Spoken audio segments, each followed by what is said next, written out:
Hey guys, tonight we're stepping into something heavy, uncomfortable, and not often talked about with any sense of softness. A modern war that many of you remember hearing about, but probably didn't picture in the smallest, most personal details. It's not about generals or speeches, or the politics you saw on television. This is about the daily life of a regular soldier. The heat, the dirt, the routines that wore people down, and the escapes they reached for when everything else was unbearable. We're going to explore what it was like to be a US soldier in Afghanistan, surrounded by sand, fear, and the constant lure of opium. Before we begin, make sure you're comfortable. Dim the lights, settle in, and let your mind ease into the slow pace of tonight's story. You won't need to keep track of dates or battles. We're not looking at maps or strategies. We're going to walk through the day of someone caught in it all, a person just trying to make it through the next sunrise with their body intact and their mind holding together. This won't be glamorous, it won't be noble, and it certainly won't be clean. It's gritty, unsettling, sometimes absurd, and almost always exhausting. So close your eyes if you'd like. Let the background sounds fade, and imagine you're waking up in a foreign land, on a dusty cot, thousands of miles from home, with your uniform at your side, your weapon within reach, and the weight of a war you didn't design pressing down on your chest. The good news is you're alive. The bad news is everything else. You open your eyes to a pale light bleeding through the thin fabric of a tent, and the first thing you notice isn't the sun itself, but the taste of sand in your mouth.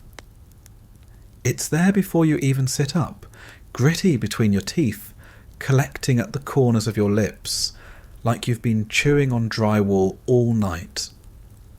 The desert doesn't care that you were asleep. It crept in with the wind while you snored, and now it clings to your tongue, your eyelashes, and the folds of your uniform bunched up at your side. You swallow, and it's like trying to force down chalk. The day hasn't even started, and you're already fighting against the desert itself. Your bed is a cot, if you're lucky enough to be stationed at a forward operating base that has them. The cot is aluminum, creaking every time you shift, with a canvas sheet stretched so tight you can feel the frame through your ribs. The thin green pad on top is the military's version of comfort, and if you ever complained about the mattress back home, you'd beg to take it back now. The cot is covered in a sleeping bag that traps heat like a furnace and smells faintly of mildew, sweat and dust. You haven't washed it in months because there's nowhere to wash it. No detergent, no machines, just the sun beating down on everything until odours blend into one stale perfume of human effort. You roll over and hit your elbow on a rifle leaning against the cot. It's not just a weapon. It's your alarm clock, your nightstand, your security blanket. You never let it drift far, because you're not in a world where you can just put it in a closet. The first rule is keep it close, because the one night you don't might be the night someone rushes the perimeter. Even while you sleep, you feel the hard weight of it hovering nearby. It's a comfort and a burden at the same time. The tent is full of sound, even at dawn.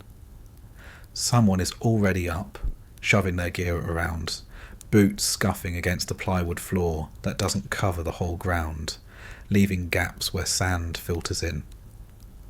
Another guy snores like a chainsaw, unmoved by the chaos.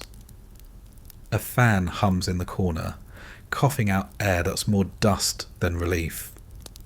You hear zippers, Velcro ripping, and the sharp crack of someone opening an energy drink at 6 in the morning because coffee powder mixed with bottled water doesn't cut it anymore.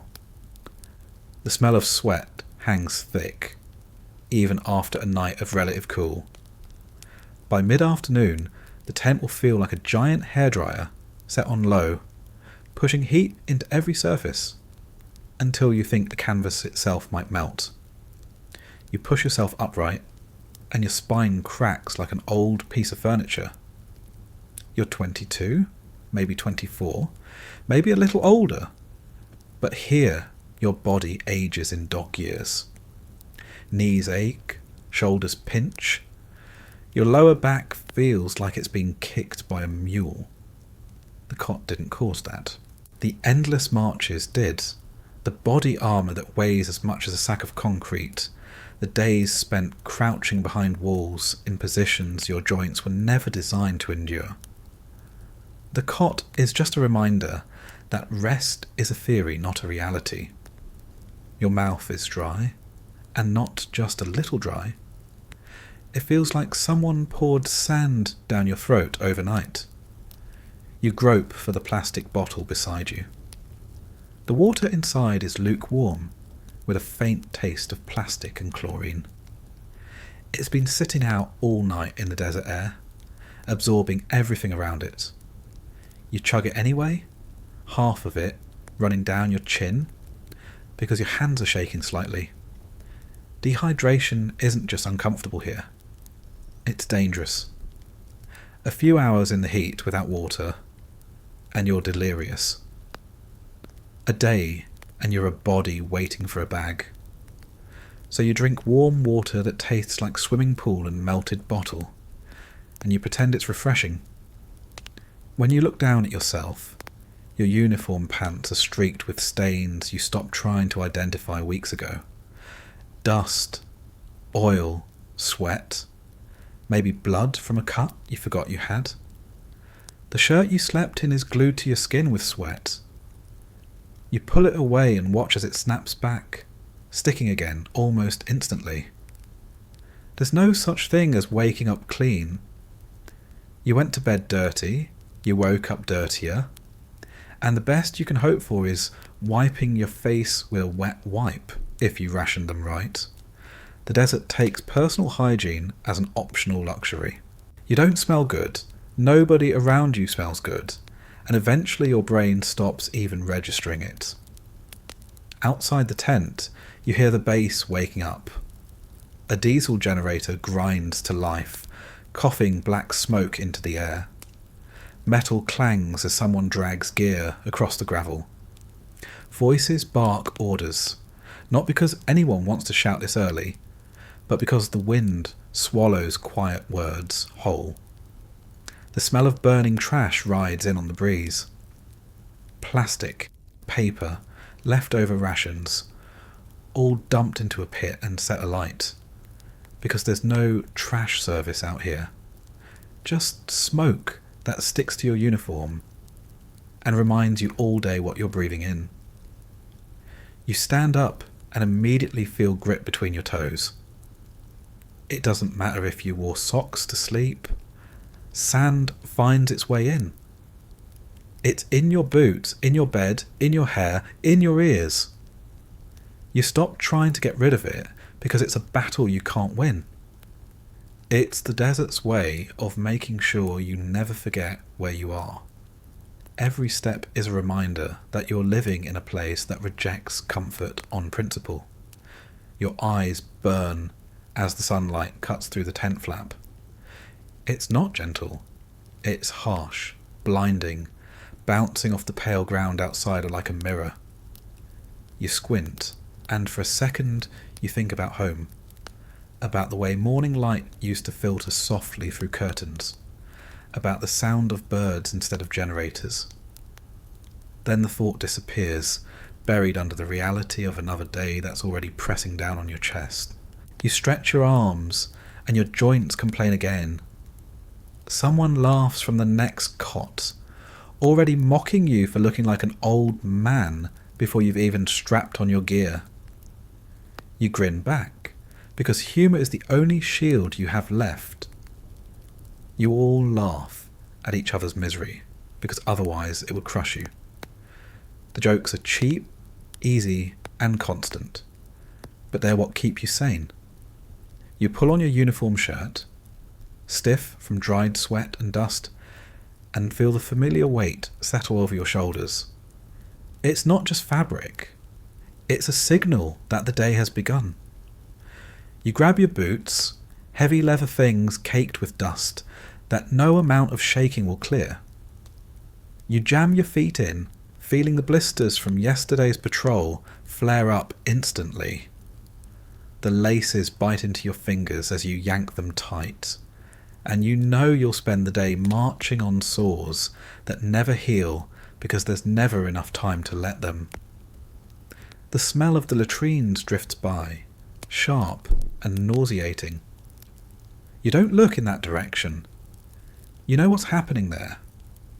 Burning barrels of waste stirred with diesel, black smoke curling into the air like some medieval punishment repackaged for the 21st century.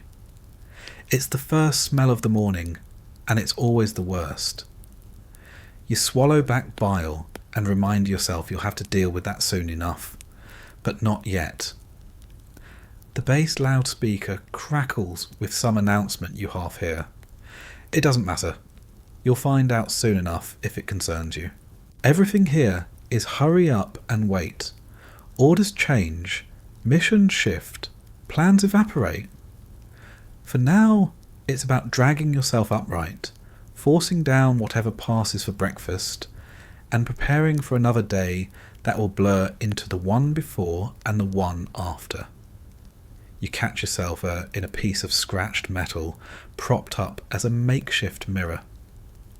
Your face is a mask of dust. The skin around your eyes raw from goggles that never quite fit. Your lips are cracked. A faint line of grime cuts across your forehead where your helmet rested yesterday.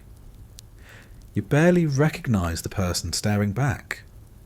You look older, harder, tired in a way that sleep doesn't fix. You splash a little water from your bottle across your face, and it drips down in muddy streaks. For a moment, it feels like relief, but the heat already begins to dry it away. You hear someone mutter about the weather report, though it's hardly necessary. The forecast here is the same almost every day. Hot, then hotter, with a side of dust storm if you're unlucky. You pull your cap low over your eyes and step outside. The ground crunches beneath your boots, gravel laid out to keep the sand from swallowing the base whole. The air is dry, sharp, like inhaling powdered glass. It catches in your throat and you cough, spitting into the dirt. Everywhere you look is beige. Beige sand, beige rocks, beige walls. The vehicles are beige. The sky is pale blue, already harsh, and the mountains in the distance shimmer like a mirage. There's no green here, no soft edges. Just hard lines and hard lives. You blink against the glare, your eyes watering, and know the day has truly begun. You shoulder your rifle, adjust the strap digging into your collarbone, and start walking toward the mess tent.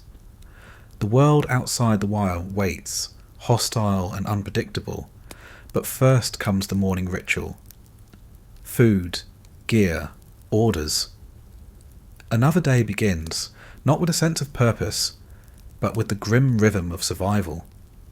And as you shuffle forward in line with the others, sand grinding in your boots, sweat already prickling your skin, you know one thing for sure. Comfort isn't part of the deal. The day doesn't start with energy, because the night didn't really give you any. Rest isn't a gift that comes easy out here. It's more like an uneasy truce with your surroundings, a gamble between exhaustion and discomfort. And the barracks bed is at the centre of it all. Calling it a bed feels generous, like calling a tin can a luxury apartment. It's a slab of canvas stretched on a rickety frame, an afterthought designed to keep your body barely off the ground, and nothing more. The military doesn't believe in softness. it believes in function. And even then, only the bare minimum. You lay down on it each night like you're entering a fight. The metal frame squeaks, joints loose from constant use, threatening to fold under you if you shift too suddenly. The canvas digs into your back, sagging in the middle, so you end up curved like a parenthesis by morning. The thin green mat on top is so compressed from years of bodies that it's practically a sheet of cardboard. You can feel the bars beneath, pressing into your spine with steady insistence. The desert may chew up your days, but the bed ensures it gnaws on your nights too. If you were hoping for a pillow, you'd better get creative. Some people stuff uniforms into a sack and call it good. Others ball up their jacket. Most of the time you just fold your arm under your head until it falls asleep, which happens long before you do. Waking up with pins and needles isn't an accident. It's just another routine. The thin sleeping bag you wrap yourself in is supposed to keep you warm, and it does, sometimes too well. In the summer, it's a sauna. In the winter, it's still never enough. Either way, it clings to your body, damp with sweat, smelling like every single night you've been here combined into one. Noise is constant, and the bed does nothing to separate you from it. You hear boots thudding as someone comes in late from guard duty, clanging metal as a rifle is dropped onto a rack, coughing that echoes through the tent like gunfire in a canyon. Someone shifts in the cot next to you, springs squealing like they're taunting you personally. You catch snippets of whispered conversations, the nervous laugh of someone trying to bury fear under humour, the sharp pop of Velcro tearing open at 2 a.m. when someone reaches for gear. Sleep doesn't arrive gently. It creeps in when your body simply gives up fighting the environment. Light doesn't respect you either. Even in the dead of night, there's always something glowing. A flashlight beam cuts across the canvas, a phone screen flickers, or the generator outside throws an artificial glow that seeps under the tent flaps. During the day, forget it. The sun blasts down, turning the canvas into a dim lantern that glows with searing brightness. Shade is relative. The bed doesn't shelter you from that. It just holds you in place while you sweat. Then there's the sand. Always the sand. You brush it off before crawling in, but it finds you anyway. It's on the mat, in the folds of your sleeping bag, scratching at your skin as you roll over. Every grain is a reminder that the desert doesn't care if you're trying to rest. You wake up with it between your teeth, in your hair, rubbed into the corners of your eyes so that blinking hurts. The bed is less a place of escape, and more a trap, where the desert comes to claim you slowly. You turn onto your side, and the canvas bows under you, pulling you toward the middle. If someone heavier has already broken it in, you find yourself sliding toward a dip that no amount of shifting can fix. Your hip bones press against the frame, bruises forming just from lying still. The stiffness builds night after night until you move like an old man in the morning, groaning as your back refuses to straighten. You joke about it with the others, how the military found a way to weaponize posture, but underneath the humour, it's just pain that never leaves. Sleep itself is shallow. You don't drift into deep dreams. You hover near the surface, ears tuned for noises that don't belong. Every pop of gravel outside, every shift of the wind against the canvas, jolts you awake with a shot of adrenaline. The bed doesn't rock you to sleep. It keeps you on alert. Your brain refuses to surrender completely, because somewhere out there, beyond the thin walls, someone might be waiting. That paranoia seeps into your rest, ensuring you never wake refreshed, just less exhausted than before. And when you do finally pass out, your body fights back. You sweat through the night, tossing in the bag like you're wrestling it. Sometimes you wake with cramps from dehydration, legs seizing as you scramble for a water bottle. Other times you jolt awake from dreams that feel too close to reality, your hand reaching automatically for the rifle at your side before you even know you're awake.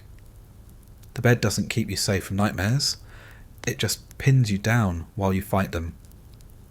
On rare nights, exhaustion wins. Your body collapses, and you sleep without interruption.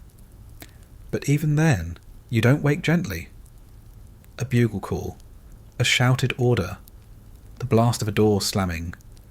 Something yanks you back, and you sit up too fast, head swimming, heart pounding.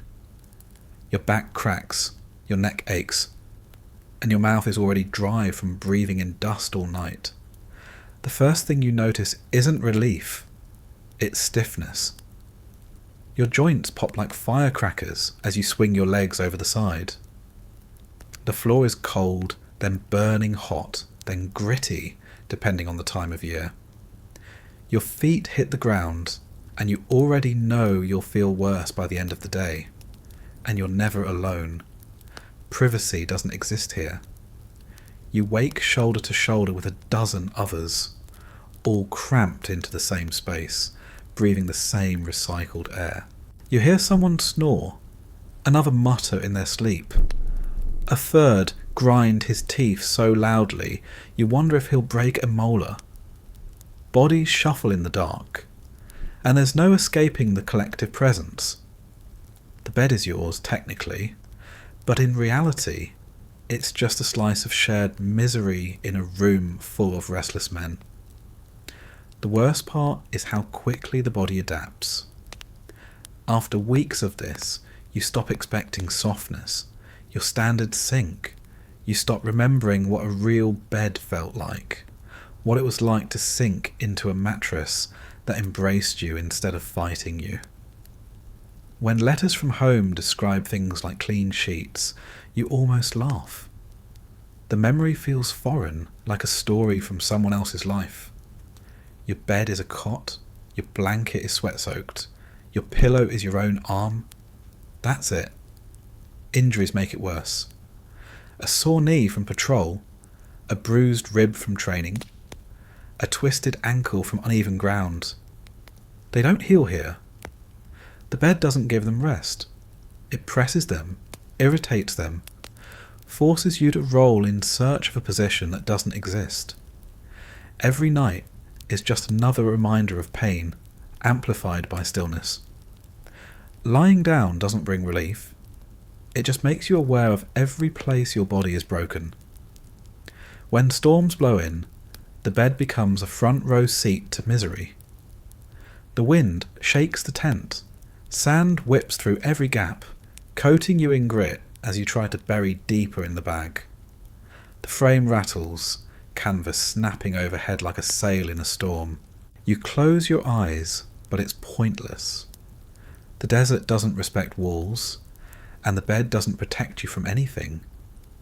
It just holds you while the storm reminds you where you are. And sometimes, when the night is quiet, you hear the faint pop of gunfire in the distance. It might be nothing. It might be everything. Either way, your body tenses, your hand inches toward your weapon, and you lie there on your sagging cot, staring at the dim ceiling, knowing the bed won't shield you from what could come. It's not a sanctuary. It's a reminder that you're vulnerable, always, even in your most private moments. So when the sun creeps back in, and the morning noise starts again, you don't feel like you've slept. You feel like you've been lying in a cage, waiting for the next day to begin. The bed didn't heal you. It didn't comfort you. It just contained you while the desert had its way with your body. And as you drag yourself up, joints stiff, muscles aching, eyes burning, you accept the truth. Rest isn't part of the deal here. Surviving the night is good enough. You don't wake up refreshed, but you still have to face the ritual of getting ready for the day. Back home, hygiene is automatic. You roll out of bed, stumble to a bathroom, splash your face with water that flows on command, and brush your teeth with a tube that never seems to run out. Here, none of that is guaranteed. The desert rewrites the rules of cleanliness, and every small routine becomes a scavenger hunt for supplies and a negotiation with filth. First comes the water, because without it, nothing else happens. Out here, water isn't a background detail of life. It's the main character. Every drop is delivered in plastic bottles that sit baking in the sun until they're closer to soup than refreshment. The labels peel off, the plastic warps, and the taste seeps into the liquid inside. You twist off a cap and drink, and it's like swallowing liquid plastic and chlorine. But you don't complain, because there's nothing else. It's not just for drinking either. That same bottle is your sink, your shower, your everything. You tip it over your hand and splash your face, careful not to waste too much, because every ounce is accounted for. When you splash that water on your face, the first thing you notice is the mud it creates. Dust clings to sweat like it's magnetized, and when water hits, it turns into streaks of brown across your cheeks and forehead. You rub at it with your hand, then wipe the smear on your pants, adding one more stain to the collection. There's no towel. If you brought one, it's filthy already, stiff with dried sweat and sand. So you shake your hands dry and move on. The desert doesn't reward effort. It laughs at it. Then comes the toothbrush. And here's where things get interesting. Toothpaste is more than hygiene. It's currency. A fresh tube is worth more than cash, cigarettes, or even snacks sometimes. People trade for it, hoard it, guard it like treasure. When you squeeze it onto your brush, you do it carefully, like pouring gold. Every smear matters. You've seen guys cut open empty tubes and scrape out the insides just to make it last another week. A crisp, minty flavour is rare out here, and when it hits your tongue, it almost feels like luxury. Almost. You don't stand at a sink. You hunch over outside the tent or beside a bucket, spitting foam into the dirt, watching it sink into the sand where it disappears instantly. The brush itself is worn, the bristles bent outward from weeks of use, because replacements are as rare as showers.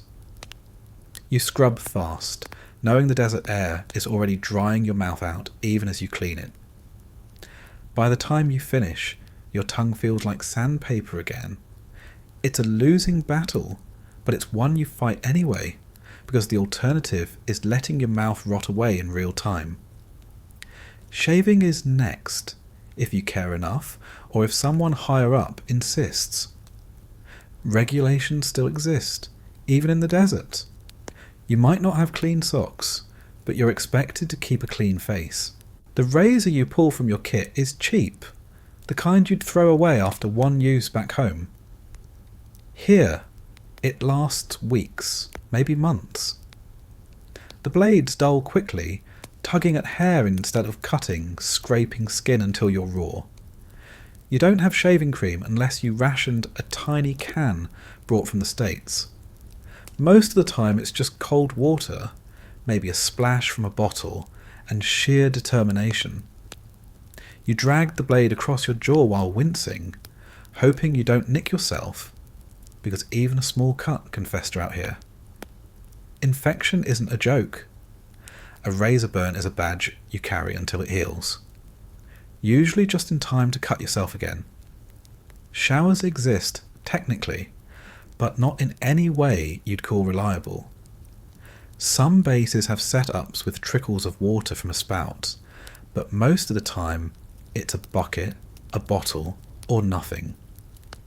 A shower is tilting a bottle over your head and letting it run down your back, scrubbing with your hands, then standing there dripping until the heat dries you in minutes.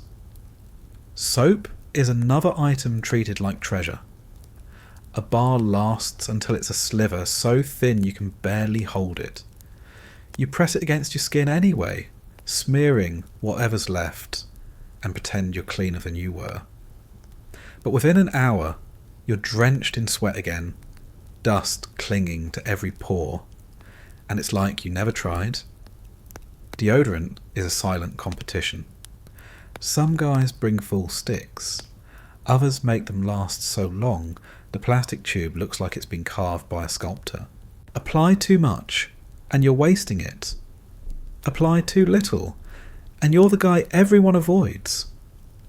The heat makes a mockery of it anyway. Even the strongest antiperspirant melts off your skin before breakfast. The smell of sweat is the default background note here, layered with smoke, dust, and diesel. It clings to uniforms, bedding, even the inside of your helmet. You stop noticing, after a while, until a new guy arrives, smelling faintly of home, and everyone turns to look like he's an alien. Clothes don't get washed, at least not often. Laundry is a luxury, and water is too valuable to waste on it. You wear the same uniform until it's stiff with salt from dried sweat. The fabric rubbed thin at the knees and elbows, the colour shifted from dust and sun. Socks are rationed carefully. A fresh pair is like a holiday, and you guard them like they're made of silk. Dirty ones are rotated until they can practically stand on their own, stiff from grime. Skin pays the price. Rashes, blisters, fungal infections, those are just daily companions. You scratch constantly because there's always something itching, crawling, burning. Haircuts are improvised. If someone in your unit knows how to use clippers, you line up in the evening and let them buzz your head down to stubble. Sometimes the blades are dull, pulling more than cutting, leaving patches of scalp raw. No one cares about style. Everyone looks the same, shaved down, sunburned, sweating. You sweep the clumps into the dirt, where they blend with everything else the desert consumes. You don't think about mirrors much. There might be one, cracked and clouded, nailed to a wall somewhere. When you catch a reflection, it's almost surprising. You look older, gaunter, with sunken cheeks and red-rimmed eyes. Dust outlines every crease, every wrinkle, making you look carved from stone. Your lips are cracked, your skin leathery from sun and wind. Hygiene doesn't make you look fresh. It just keeps you from falling apart completely. Even basic tasks become complicated by scarcity. Want to trim your nails? Good luck finding clippers. Most guys bite them down until their teeth ache. Need to clean a cut? That's half a bottle of water gone, plus whatever antiseptic you managed to stash. Want to change your underwear? Better hope mail came in this week. Hygiene isn't about comfort, it's about preventing disaster. A small lapse leads to infection, and infection here isn't minor. It's a threat that can send you home in a box. And yet, there's pride in it. You brush your teeth not because it feels good, but because it's a ritual that connects you to a world beyond this one. You shave because someone told you to, but also because it's a way of pretending you still belong to something orderly. You wipe your face with a damp cloth and feel human for half a second before the dust covers you again. It's never enough, but it's something. Sometimes you barter for supplies. A stick of deodorant might cost you a pack of gum. A fresh razor might mean handing over an energy drink. Toothpaste, always the crown jewel, can get you favours that nothing else will. You watch grown men guard their hygiene kits like they're holding national secrets, locking them in footlockers or keeping them under pillows. Theft is rare, but suspicion is constant. Everyone knows what's valuable, and minty breath out here is almost suspicious in itself. There are moments of absurd humour too. Someone splashes too much water on their face and is instantly cussed out for wasting it. Another guy spends 20 minutes carefully shaving while everyone else rolls their eyes, knowing sweat will undo his effort in 10 minutes. Someone cracks open a brand new bar of soap and half the tent crowds around to smell it like it's a rare flower. You laugh, because what else can you do? Hygiene isn't about being clean anymore. It's about sanity. It's the only thin line between feeling like a human being and feeling like an animal. By the time you finish your routine, you're not fresh. Not by any modern standard. You're still sticky, still dusty, still layered in sweat. But your teeth don't feel like sandpaper anymore. Your face is scraped raw enough to pass inspection, and your armpits smell faintly of chemicals instead of pure despair. That's a win here. You tuck your brush back into your kit, cap your water bottle, and step outside into the sun that's already baking the ground. The desert greets you with heat and grit, instantly undoing half your effort. And you know, deep down, you'll repeat it all again tomorrow. Because that's the only way to hold on to a thread of normal life in a place determined to strip it away. Morning hygiene doesn't leave you feeling clean, but at least it reminds you you're alive. The next step in the ritual is food. Back home, breakfast is a reward. Pancakes, eggs, bacon, maybe just a bowl of cereal with cold milk from a fridge you don't think twice about. Here, breakfast is something you endure. It's less about flavour or comfort and more about calories, about getting something into your stomach that won't kill you immediately, even if it feels like it might try. You shuffle toward the mess area, boots dragging in gravel, sun already burning your neck. The air smells like diesel, smoke, and sweat. If you're at a larger base, there might be a dining facility, a big canvas tent, or a prefab shack with long metal tables and trays. If you're forward deployed, it's a box of MREs handed out like punishment. Either way, nobody is excited. Breakfast isn't joy, it's obligation. Let's start with the MRE, the meal ready to eat. Each one comes sealed in a brown plastic pouch, heavy enough to double as a doorstop. Inside is a collection of smaller pouches, all labelled with military efficiency and zero charm. Menu 12, elbow macaroni in tomato sauce. Menu 18, beef ravioli in meat sauce.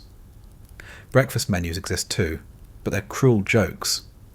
Maple sausage patty. Eggs with bacon. Those words suggest food. What you actually get is a rubbery disc that tastes faintly of chemicals, or a pile of yellow mush that looks like insulation foam. You tear the packet open and the smell hits you first. A mix of salt, preservatives, and something that reminds you of dog food. You gag a little, but you force it down, because food isn't optional. Each MRE comes with a flameless ration heater, a plastic sleeve you fill with a splash of water to activate the chemical reaction inside. It smokes and hisses, heating your food just enough to make it lukewarm. You slide the pouch in, wait impatiently, then pull it out to discover that one end is scalding while the other is still ice cold. You knead it like dough, trying to mix the temperatures. Then rip it open and squeeze the contents into your mouth. It's hot on your tongue. cold at the back, slimy all over. You chew mechanically, not tasting so much as enduring. And then there's the side items. Crackers as thick and dry as plywood, peanut butter that refuses to spread, a cookie that crumbles into dust before it hits your tongue. Powdered drink mixes in neon colours, meant to disguise the taste of plastic water. You tear one open, dump it into your bottle, and shake until your arm hurts. The result is a liquid that looks radioactive and tastes like melted candy mixed with chlorine. You drink it anyway, because plain water feels like failure, and at least the sugar will keep you moving. If you're lucky enough to be at a base with a dining facility, the experience is different but not better. You stand in line with your tray, sweating under fluorescent lights, waiting as servers scoop ladles of mystery onto your plate. Scrambled eggs come in giant pans, rubbery and glistening with grease. Bacon is limp, pale, sometimes so undercooked it looks alive. Pancakes are stacked in towers, thick and doughy, with syrup that pours like motor oil. The smell of powdered eggs mixes with bleach and sweat, filling the room with a haze of nausea.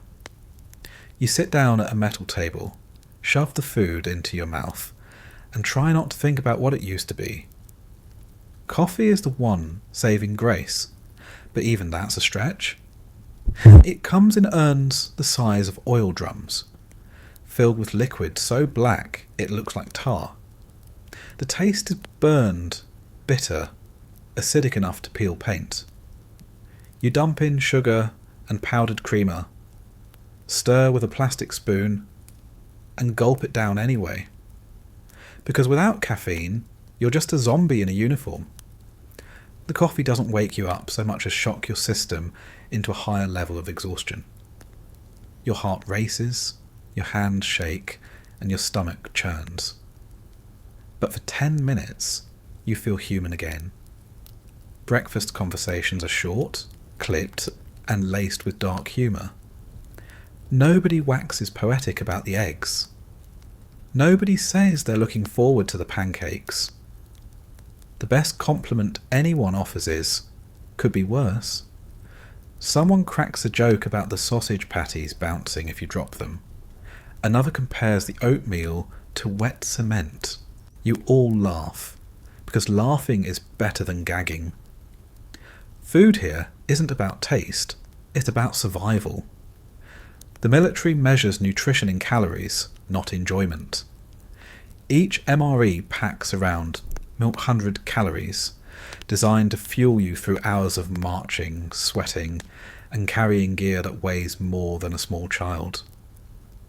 You choke it down because you need it, not because you want it. Hunger isn't romantic out here. It's a weakness that gets you killed. Sometimes you get care packages from home, and those are moments of genuine joy.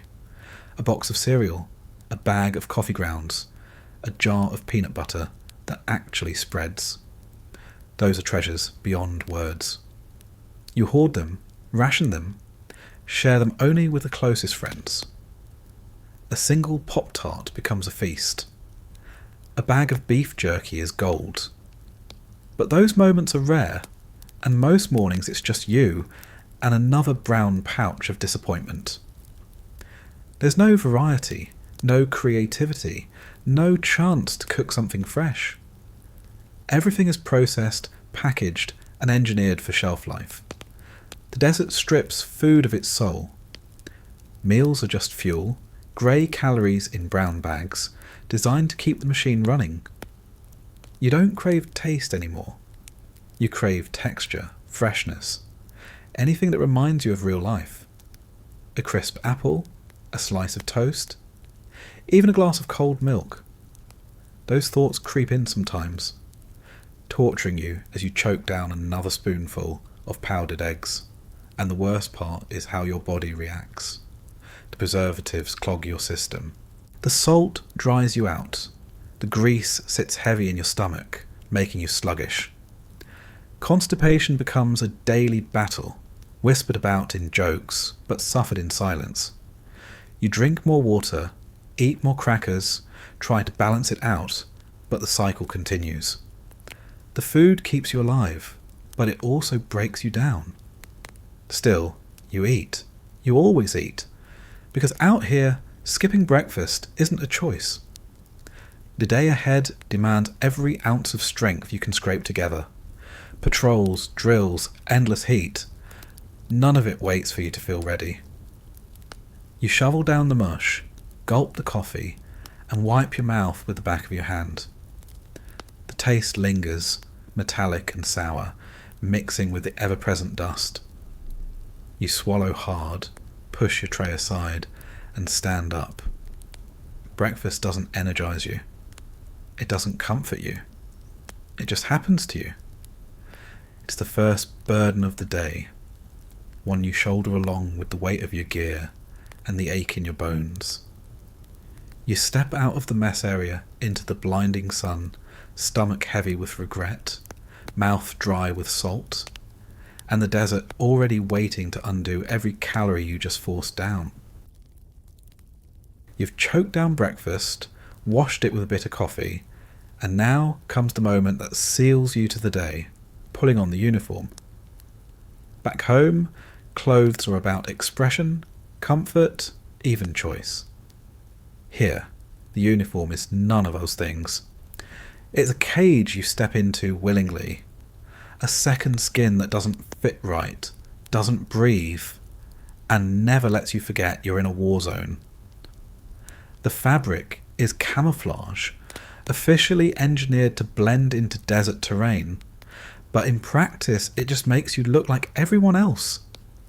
It's stiff from the start, woven to survive abrasion and heat, which means your skin is the thing that suffers.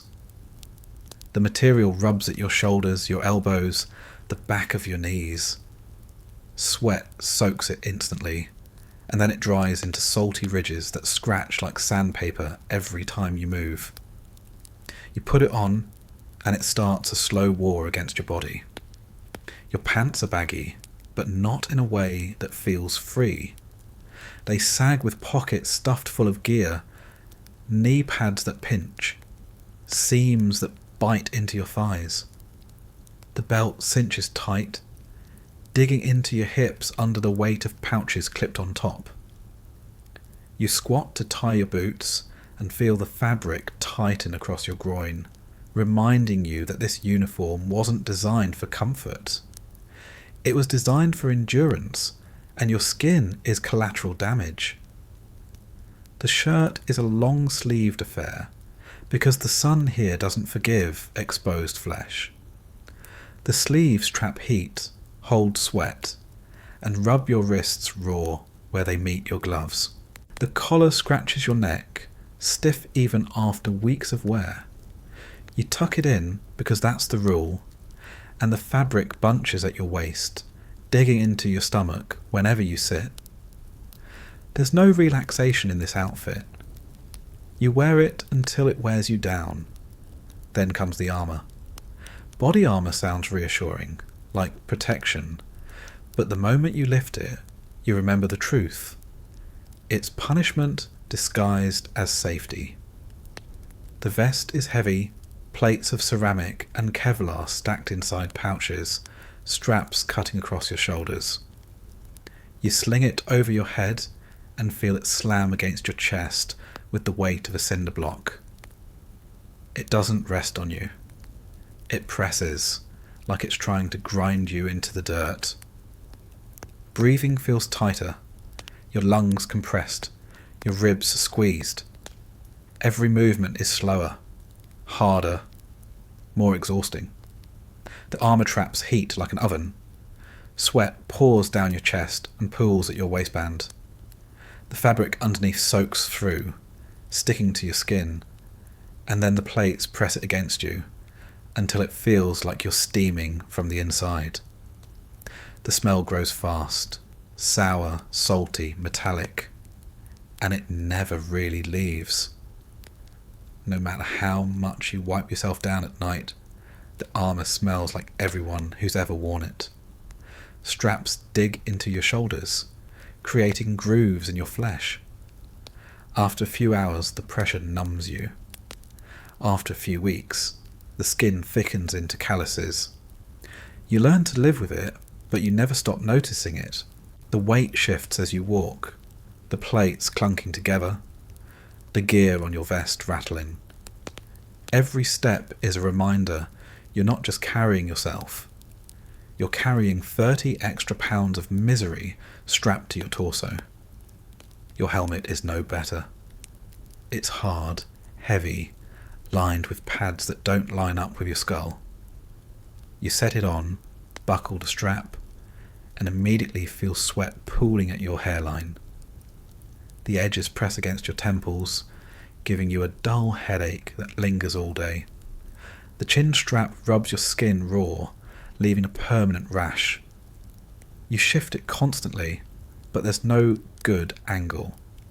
It's just a bowl of plastic and Kevlar slowly cooking your head. The goggles add insult to injury. The lenses fog instantly, coating your view in a hazy film. You wipe them with a sleeve, already streaked with dust, and they smear instead of clearing. The strap pulls your hair, pinches your ears, and leaves a red line across your forehead. You take them off, the sun blinds you. You put them back on, the world fogs again. There's no winning. Then the gloves. Thick, stiff leather that never truly fits. Your fingers swim inside, clumsy, slow. You try to handle small objects and end up fumbling them. The material traps sweat until your hands feel pruned. You take them off and your palms are wrinkled, slimy, smelling of damp leather. But you keep them on anyway, because without them, your skin cracks and bleeds in the dry air. Every layer adds to the weight. By the time you're fully dressed, you're hauling more than half your body's worth in gear. Boots, pants, shirt, armour, helmet, gloves, rifle, pouches stuffed with magazines, radios, grenades, canteens. You move like a pack mule. Every step a negotiation with gravity. Your body bends under it, joints aching, muscles burning, but there's no alternative. This is the uniform. And it doesn't just punish your body. It punishes your mind.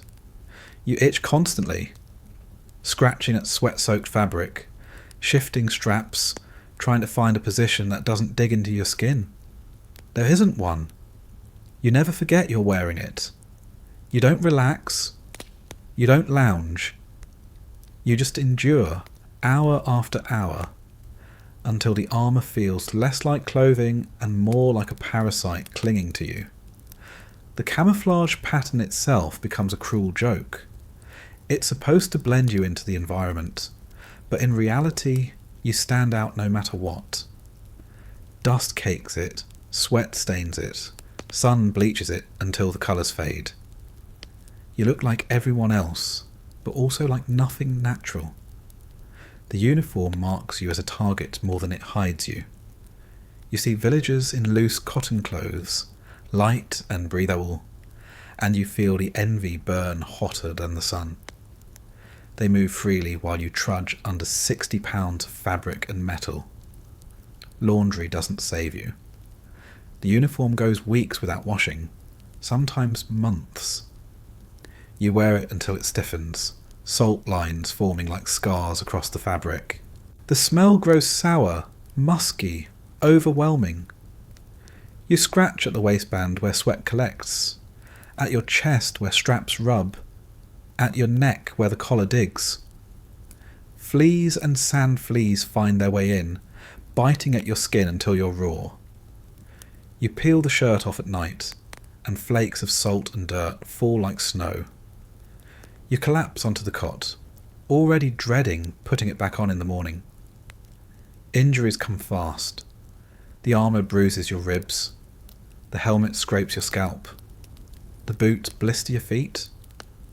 The uniform doesn't protect you from discomfort. It creates it. You patch yourself up with bandages, tape over hot spots, shift straps, adjust pads. Nothing works for long. The uniform is relentless, a daily grind against your body that never lets up. And yet, you cling to it. Because beneath the misery, it's the only thing standing between you and worse. The armour might break your back, but it also stops bullets. The helmet might cook your skull, but it shields you from shrapnel. The gloves might clumsy your fingers, but they save your skin from burns. You resent every inch of it, but you never take it off. Not when it matters. Not when you step outside the wire. So you strap it all down, tug at the buckles, cinch the straps, and stand there, heavier than you should be, sweat already prickling down your spine. You shift your weight from one foot to the other, trying to find balance under the load. You glance at the others and see the same thing. Faces tight, movements stiff, bodies weighed down by fabric and Kevlar. Everyone looks the same. Everyone suffers the same. And as you grab your rifle and sling it over your shoulder, the day truly begins. The uniform clings, scratches, suffocates, but it's part of you now. A second skin you never asked for, but one you'll never be without, not here. The itch, the heat, the weight, they're just as much a part of the routine as breakfast, as brushing your teeth with bottled water, as waking up with sand in your mouth.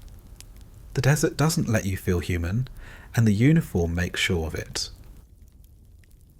The boots come next, and they're the part of the uniform that always feels the most personal, the most punishing, and the most unavoidable.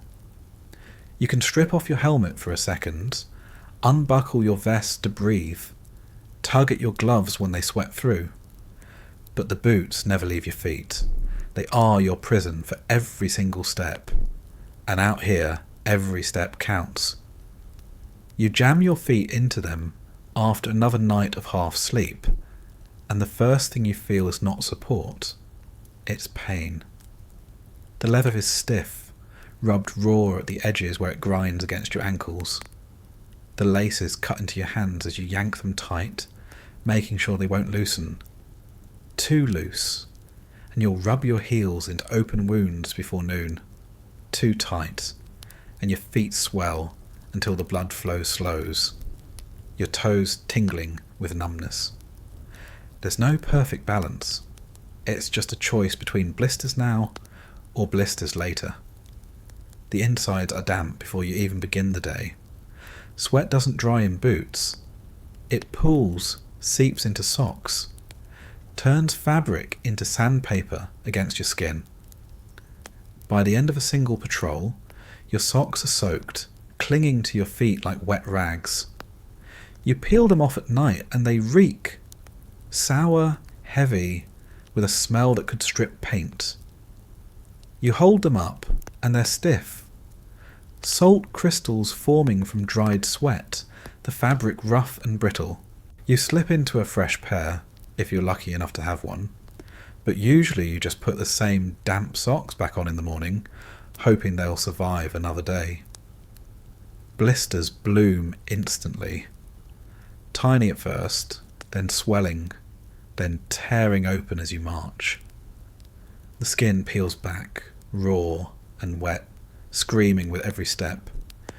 You wrap them in gauze if you have it, tape them if you don't, but the friction never stops. The desert doesn't care about bandages. Sand works its way in, rubbing against the wound like a cruel reminder that you're not in control. You try to walk differently, limping to spare the blister, but the boots punish you for that too, shifting the pain to your knees, your hips, your back. And then there's the terrain. Marching in Afghanistan isn't like walking on a sidewalk. It's uneven, jagged, unpredictable. Loose gravel that slips underfoot. Sharp rocks that bruise your soles. Soft sand that swallows your boots and makes every step twice as hard. You climb hills that crumble beneath you. descend slopes that send pebbles skittering under your heels. Each step is a gamble, each landing a chance to roll an ankle or slam your toe into a rock. You curse with every stumble, but you keep going, because stopping isn't an option. The weight doesn't help. Boots aren't just boots, they're anchors strapped to the end of a chain called your uniform. Add the body armour, the helmet, the rifle, the endless pouches of gear, and suddenly every step feels like hauling a corpse. Your legs burn, your calves knot, your thighs ache, and the boots drag you down into the dirt with each stride. You dream of sneakers, sandals, bare feet even, anything light, anything free. But dreams don't matter here. The boots are your reality. Heat makes them worse. The desert sun bakes the ground until it radiates like an oven. The boots soak it up, heating from below as your body cooks from above. Your soles burn. The leather grows soft, then stiff again, warping around your feet in ways that never feel right. Inside, it's a swamp of sweat, your toes pruning like you've been soaking in a bath. Except this bath stinks, chafes, and breeds infections. Athlete's foot spreads fast, skin cracks between toes, nails turn yellow and thick. You scratch at your feet at night until they bleed, but nothing stops the itch. The boots trap everything, every bit of moisture, every grain of dirt, every mistake you make with your stride. Cold is no kinder. In winter, the desert flips its script, and the heat that tortured you by day is replaced by freezing nights that creep into your boots. You wake with toes numb, stiff, unresponsive.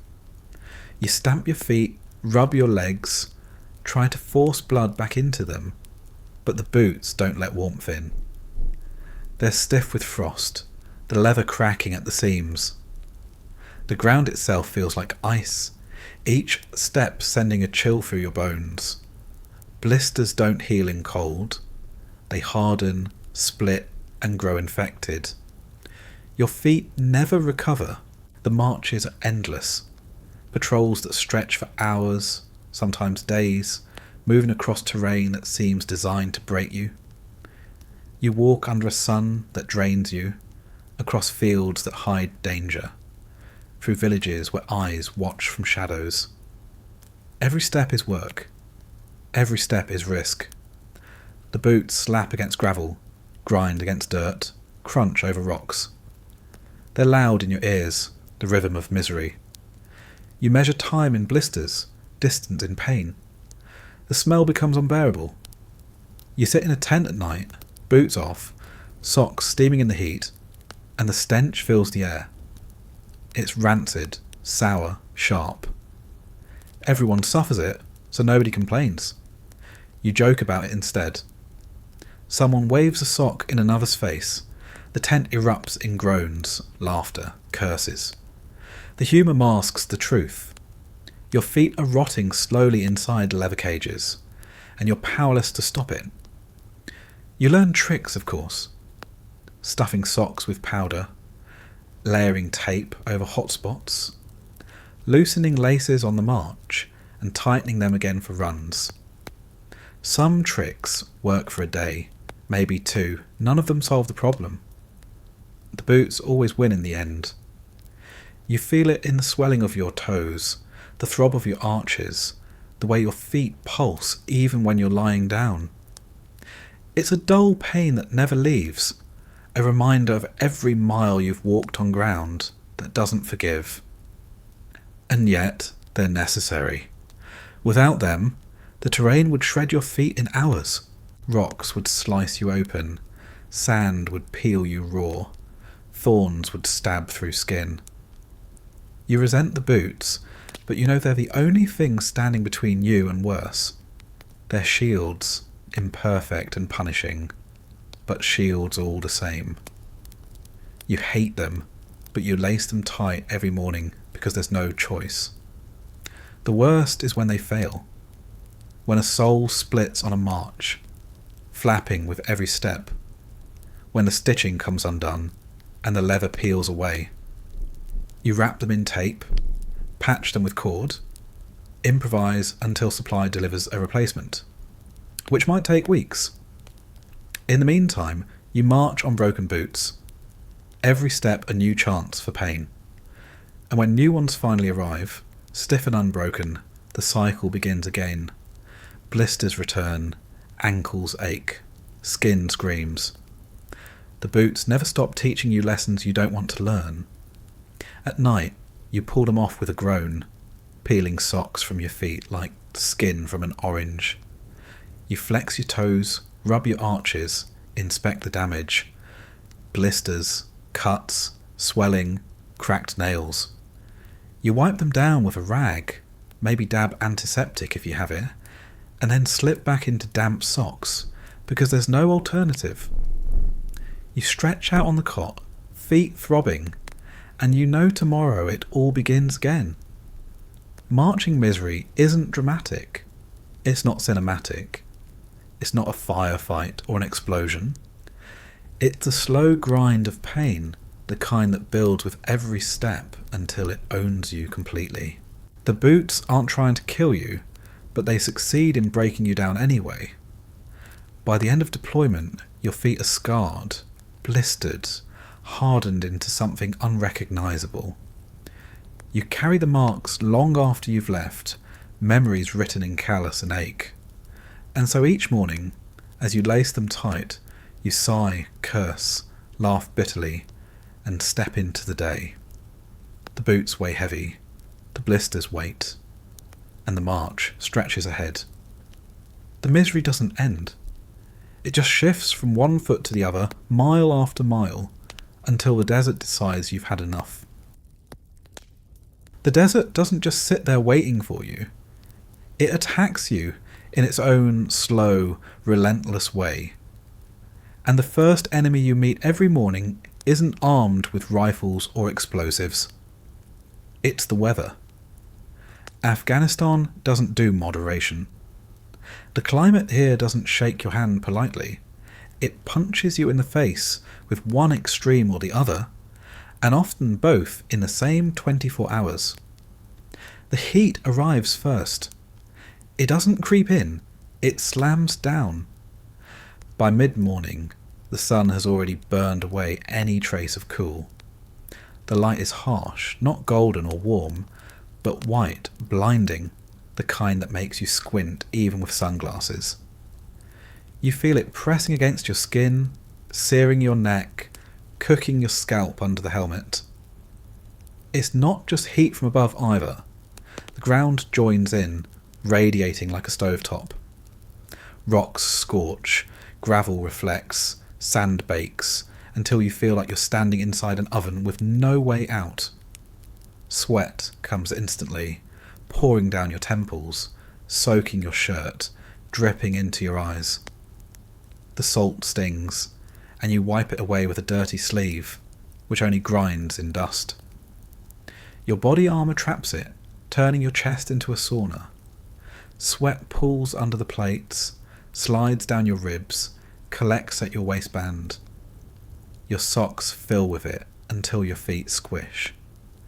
You can drink all the bottled water in the world, and you'll still feel empty, like the heat is sucking every drop out of you before your body can use it. Or the air itself feels heavy, filled with fine dust that scratches your throat. Breathing is like inhaling sandpaper. Your mouth dries out within minutes, lips cracking, tongue sticking to your teeth. Talking feels like work, every word dragging moisture you can't spare. You cough constantly, a dry, hacking sound that rattles in your chest. The heat doesn't just sit outside you. It moves inside, cooking lungs and gut until even your stomach feels baked. Then there's the sunburn. No matter how much you cover up, the sun finds a way through. It sneaks into gaps at your neck, the tops of your ears, the bridge of your nose. Red patches bloom, sting, and then peel, exposing new skin that burns all over again. Sunscreen exists, but it runs out fast, and out here it feels like trying to fight a forest fire with a squirt gun. You smear it on, it mixes with sweat, runs into your eyes, blinds you for a minute, and then disappears into the dust. The sun laughs and burns you anyway. Marching in the heat feels like punishment. Every step kicks up more dust, more heat, more misery. Your body slows without permission, muscles dragging, joints aching, mind fogging. Heat stroke isn't a warning. It's a guarantee if you push too long. First comes the dizziness, then nausea, then the creeping dark at the edges of your vision. You tell yourself to keep walking, but your body has other plans. You collapse, vomiting, trembling, praying someone notices before it's too late. Water helps, shade helps, but they're never enough. Out here, heat owns you. And then, just when you think you've adjusted, the desert flips.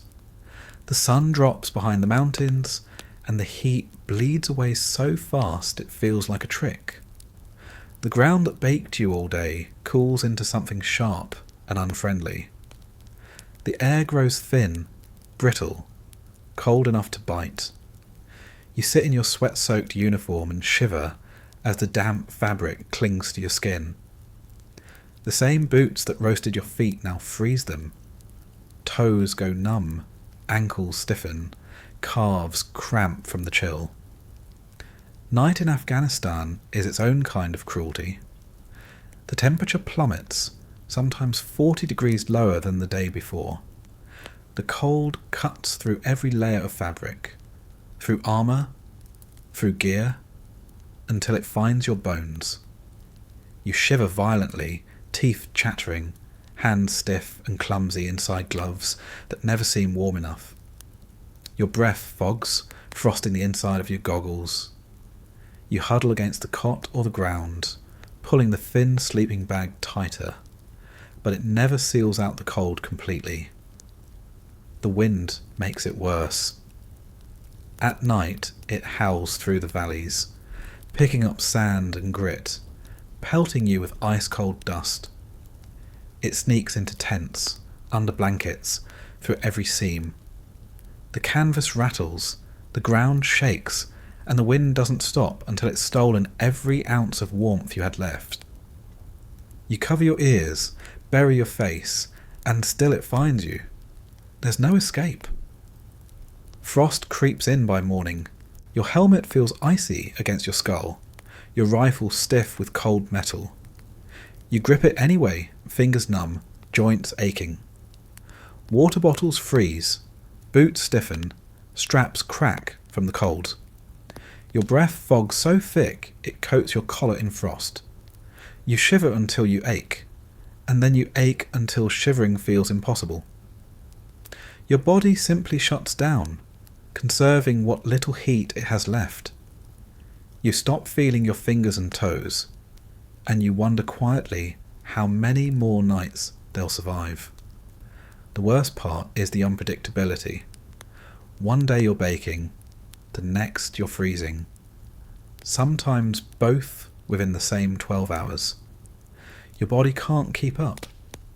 Sweat chills in the cold, soaking fabric that never dries, leaving you clammy and miserable. You wake from the heat in the afternoon, drenched, and by evening that same moisture turns to ice against your skin. You never feel comfortable, never balanced. It's always too much of one thing or not enough of the other. The weather doesn't just punish your body, it breaks your equipment too. Electronics fry in the heat, plastic warps, metal burns to the touch. Batteries drain faster. Radios fail. Night vision goggles fog up beyond use. Then the cold cracks it all apart. Plastic snaps. Batteries freeze. Lubricants thicken until weapons jam. You're caught between extremes, both of which sabotage everything you need to survive. You look at the locals sometimes, wrapped in loose cotton by day, layered in wool by night, and you feel envy again. They've lived with this forever. They know how to move, how to dress, how to endure. You stand there sweating under armour at noon, shivering under it at midnight, and you realise the climate is just another battlefield you can't win. Every soldier carries scars from it. Sunburned necks, cracked lips, blistered feet in the summer, frostbitten fingers, raw noses, chapped skin in the winter. The climate leaves marks as surely as bullets do. And while wounds heal, the memory of the desert heat and the mountain cold never really fades. You lie awake at night, listening to the wind scrape against the tent, and you remember the day's sun baking your brain, the night's chill crawling into your bones. You shift in your sleeping bag, trying to find a pocket of warmth, but you know tomorrow it starts again. The heat waits, the cold waits, and you're caught in between, dragged back and forth like a ragdoll. The war outside may rage, but the climate is constant. It doesn't pause for truces, doesn't care about missions, doesn't recognise rank. It's the enemy you always face first and last each day. The one that doesn't fire bullets, but still takes soldiers down. And as you wake, sweat already forming or breath already fogging, you realise the desert doesn't fight fair. It doesn't need to. It wins by simply existing. If the heat and cold don't break you, the bathroom situation will. Out here, nature calls the same as anywhere else, but the answer is never polite. There are no tiled restrooms, no sinks with soap, no stalls for privacy.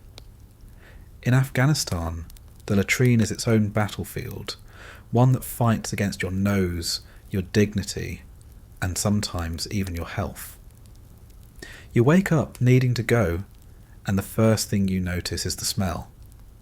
It doesn't matter if you're inside the tent, across the compound, or halfway to the motor pool. The odour finds you. It clings to the air, heavy, sour, impossible to ignore. Burning waste mixed with diesel has its own signature, a smell that crawls into your nostrils and sets up camp. Once you've smelled it, it never leaves you. Months later, years later, you catch a whiff of something similar back home, and the memory punches you in the gut. The standard setup is simple and horrifying. A row of plywood boxes with holes cut in the top, perched over metal drums. You sit, you do your business, and eventually someone has to slide those drums out, dump in fuel, and light them up. The flames roar, the smoke billows, and the stench rolls over the camp like a curse. You stand there gagging, eyes watering, trying not to breathe too deeply. But you can't avoid it. Everyone breathes it. Everyone tastes it. Everyone lives with it. Burning feces sounds like a joke, until you're standing next to it, stirring it with a stick to make sure it burns evenly. That's a job that falls on somebody, often the unlucky new guy or whoever got stuck with latrine duty that week. You watch them grimace, sweat dripping as they stir the bubbling mess, black smoke curling around their head. The fire doesn't erase the smell. It amplifies it, mixing with the diesel until it feels like poison. You joke about it being toxic, about glowing in the dark one day, but deep down you wonder what it's doing to your lungs. If you're lucky, there's a porta-john nearby, a plastic box that bakes in the sun all day, turning into a blue oven filled with stench. The walls sweat, the seat burns, the floor is sticky with God knows what. You step inside, close the flimsy door, and instantly regret everything. The heat traps the smell inside, magnifies it until your stomach churns. You hold your breath, rush through your business, and stumble out gasping like you just escaped a gas chamber. In the winter, the seat freezes, the walls drip with condensation, and the stench doesn't go away. It just stiffens in the air like frostbite for your nose. Privacy doesn't exist. You sit shoulder to shoulder on plywood benches, knees brushing, pretending not to notice each other. You keep your eyes forward, lips pressed shut, trying not to laugh, trying not to gag. The sounds are unavoidable: grunts, splashes, groans. You hear it all, smell it all, share it all. Hygiene is optional. Toilet paper is rationed. And sometimes you make do with whatever's on hand. Napkins, wet wipes, even the cardboard sleeve from an MRE cracker pack. You tell yourself you'll laugh about it later, but right now it feels like humiliation. The flies are everywhere. They swarm the latrines like vultures, buzzing in your ears, landing on your skin, crawling across the seat.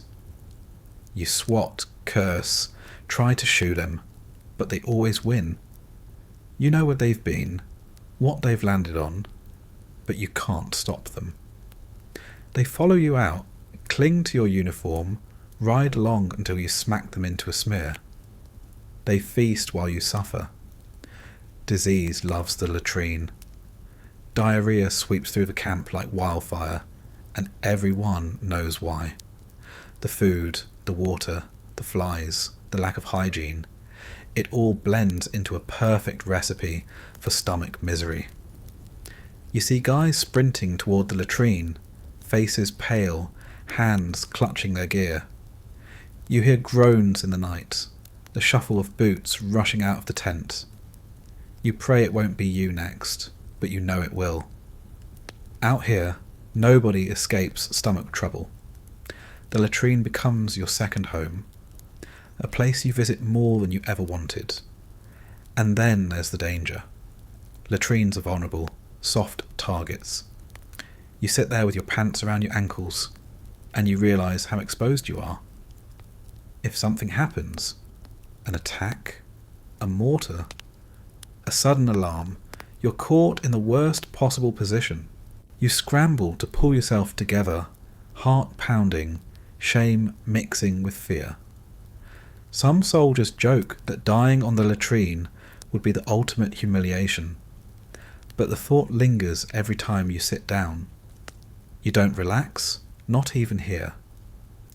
At forward operating bases, the latrine is sometimes just a trench dug into the ground, lined with sandbags, filled and covered, then dug again a few feet over.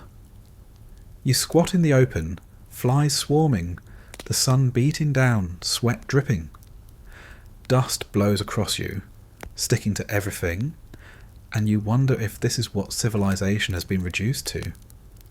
You think about bathrooms back home with running water, tiled walls, scented soap. You almost laugh at the memory, because it feels like another lifetime. The smell follows you everywhere. It clings to your clothes, your gear, your hair.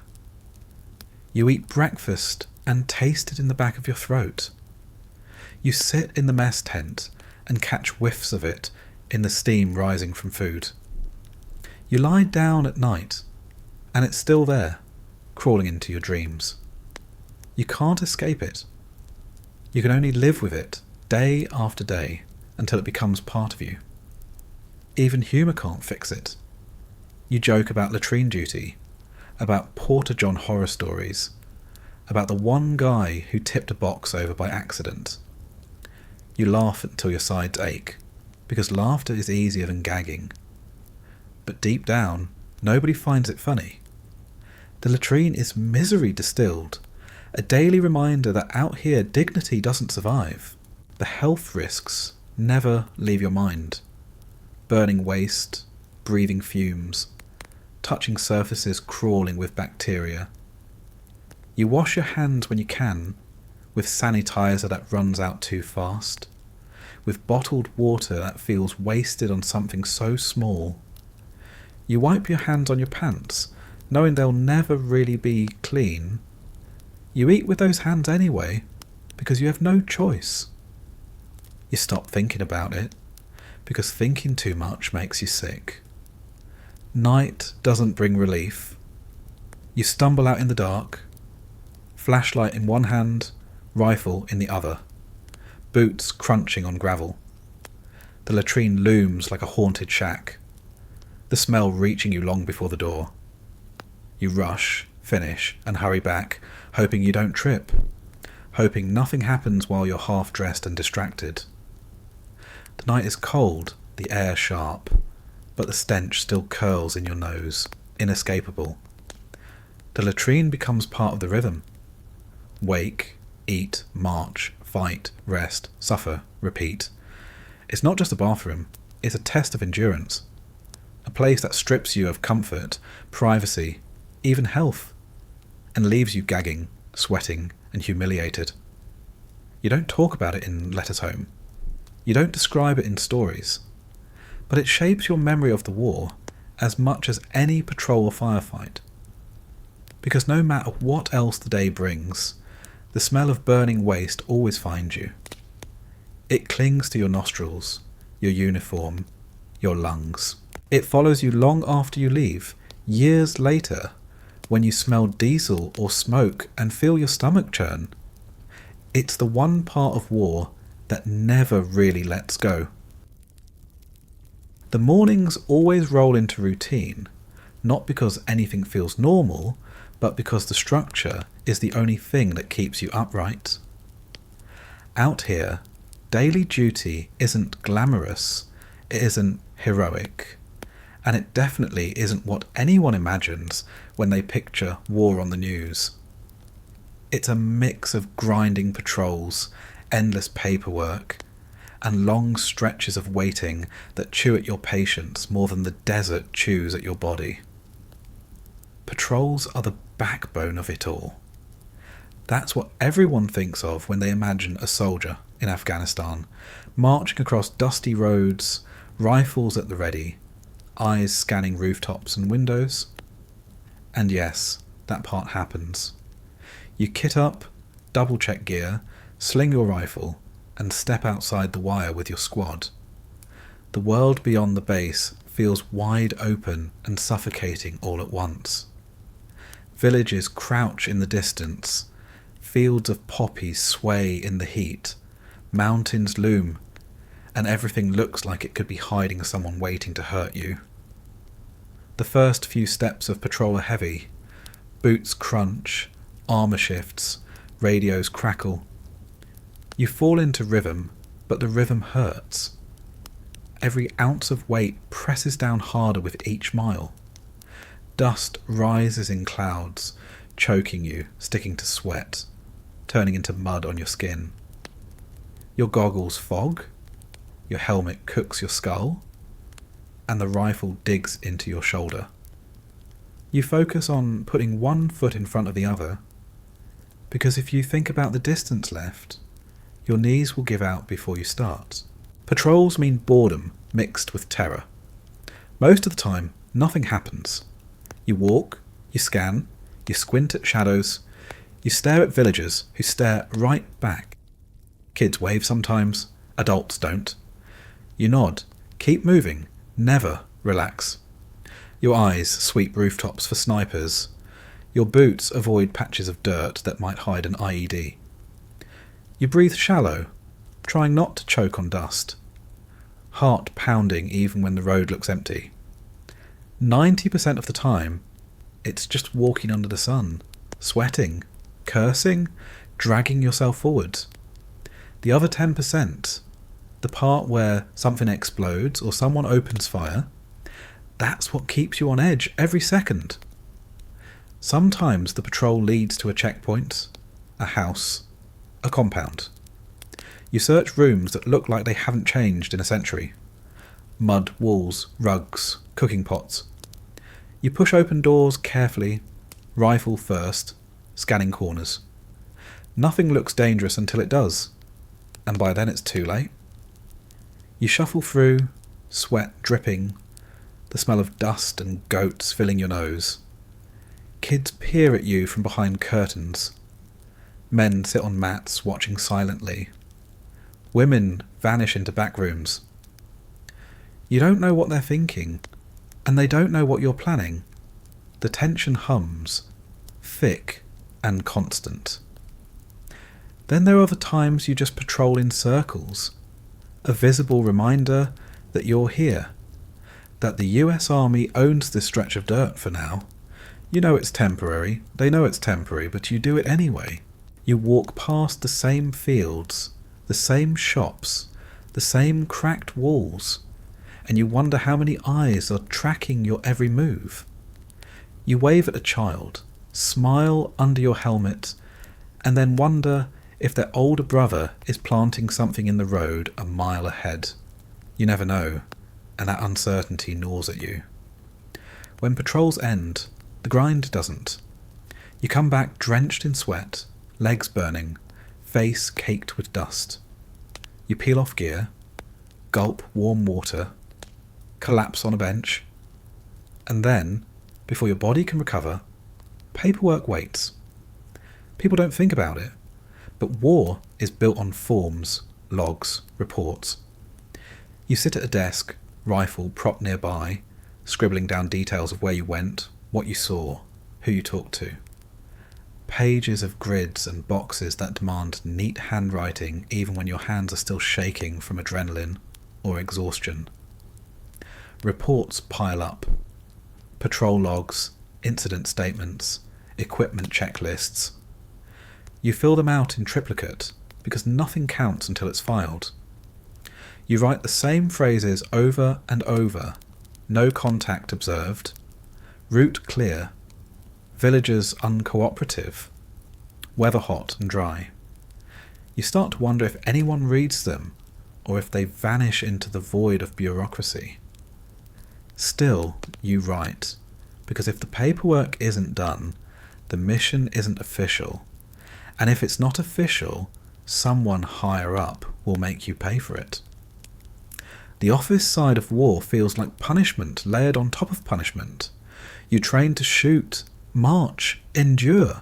Nobody mentioned how much time you'd spend with a pen in your hand, head down under fluorescent lights, trying to remember the exact time your patrol left, or the precise distance to a checkpoint. Your back aches from the chair. Your fingers cramp. Your eyes blur. You look up at the clock and realise hours have passed, and you haven't moved more than 10 feet since you walked in.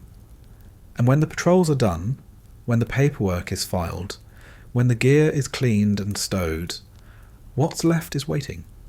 Endless waiting. War is not non-stop action. It's long stretches of nothing, punctuated by bursts of chaos. You sit in the tent, boots off, rifle nearby, waiting for the next order. You nap in fits, talk in circles, shuffle cards, stare at the ceiling. Time stretches, warps, becomes meaningless. You can't mark it by weekends or holidays. You measure it by how many bottles of water you've gone through, how many patrols since the last firefight, how many days since mail came in. The waiting eats at you. It fills your head with thoughts you don't want.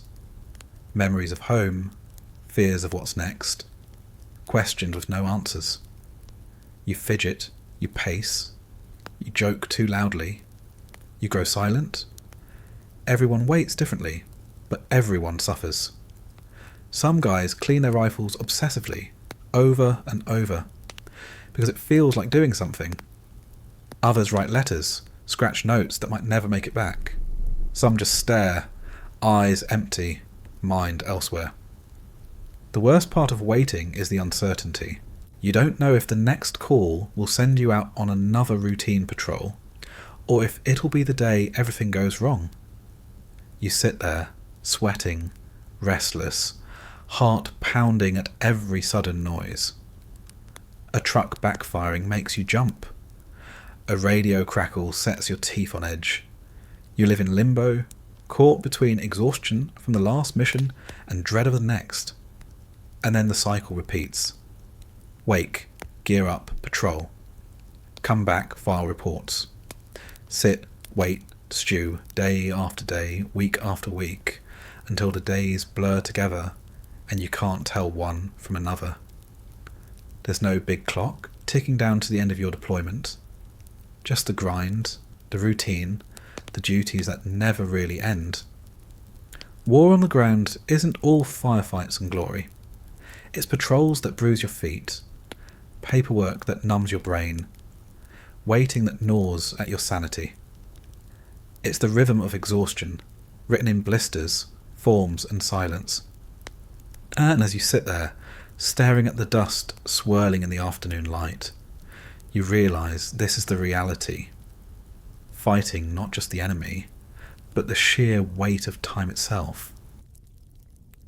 Food is fuel, and out here, fuel doesn't come easy. Everything you eat has travelled thousands of miles before it hits your tray or gets stuffed into a brown plastic pouch. Afghanistan doesn't grow meals for soldiers. It doesn't supply coffee or cereal, or the comfort foods that keep you sane. All of it comes on pallets, in boxes, flown over oceans or trucked through mountains, and every single bite tastes like the journey it's been on. The supply chain runs on logistics, not flavour. Cargo planes land at big bases with pallets stacked high, shrink-wrapped in plastic. Trucks haul them further forward, bouncing down broken roads, kicking up dust until the food inside smells faintly like diesel and dirt. By the time it reaches you, weeks or months might have passed since it left the factory. Freshness isn't even on the table. Everything is packaged, preserved, sealed in foil or cans designed to outlast you. At the heart of it all are the MREs, meals ready to eat. They're the foundation of soldier dining, handed out like punishment. Brown bags full of mystery that you learn to tolerate more than enjoy. Each one is designed to last years, packed with enough calories to fuel long marches and endless patrols. Inside are packets of meat that doesn't quite taste like meat, crackers dry enough to choke a horse, candy that melts into a single sticky block before you even open it. Menus rotate, but the truth is none of them are good. Some are infamous, like the omelette, a yellow slab so foul that even seasoned soldiers groan at the sight of it. Others are tolerable, beef stew, chili mac, but only because the bar is so low. You tear open the foil pouch, steam wafts out, and the smell is always the same: salt, preservatives, and regret. You shovel it in anyway, because hunger wins every time. Then there's the dining facility, the DF if you're on a bigger base. It's a cavernous tent or prefab hall, lined with long metal tables, serving stations staffed by contractors flown in from halfway across the world. The food there isn't fresh either.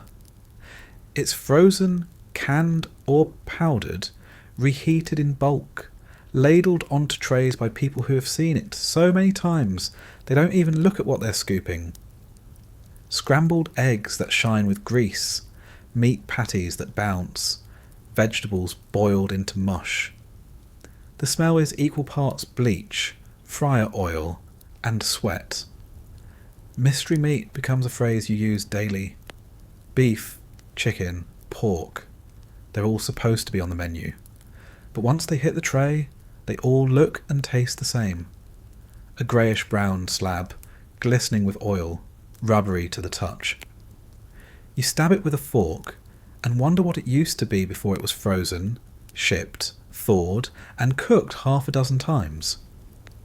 Nobody asks too many questions. You drown it in hot sauce, shovel it down, and hope it doesn't come back to haunt you later. Hot sauce, in fact, becomes your best friend. Tiny bottles of Tabasco tucked into MREs, packets hoarded from DFACs. It's the one thing that makes the food tolerable. You pour it on everything, eggs, meat, even crackers, until your mouth burns and the original flavour disappears. Soldiers carry bottles like treasure, trade them like currency.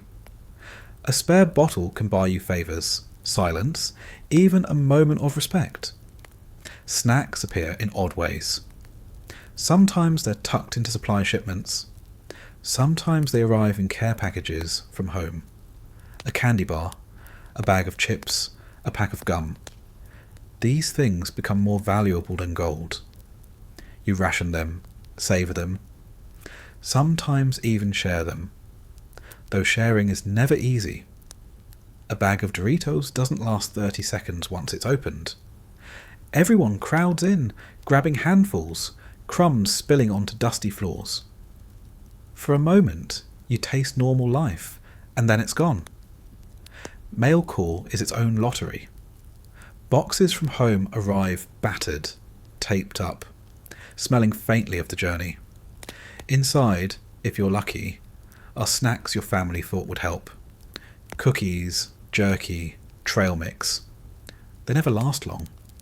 You tear into them immediately, stuffing your face like an animal, because you don't know when the next box will come.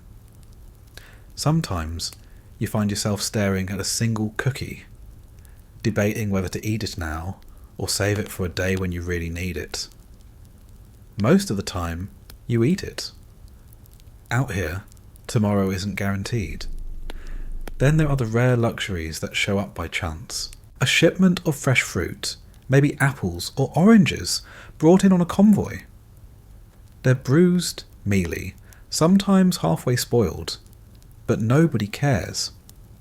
Soldiers line up, grinning like kids, biting into apples with juice that tastes like heaven, even if it drips brown. For a few minutes, you remember what fresh food feels like, what it means to bite into something that once grew on a tree instead of in a factory. The taste lingers, but the memory fades quick, because it might be weeks or months before you see it again. Drinks are the same.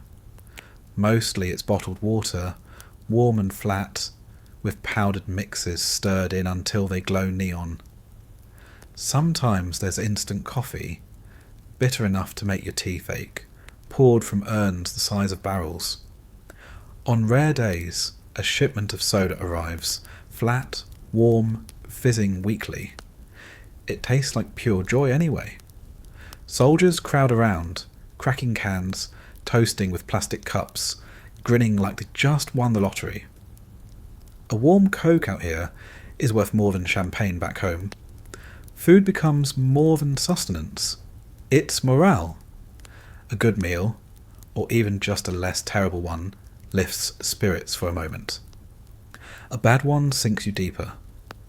Everyone has favourites, everyone has foods they dread. Debates rage about which MRE is the worst, which deer-fat dish is edible, which snacks are worth trading for.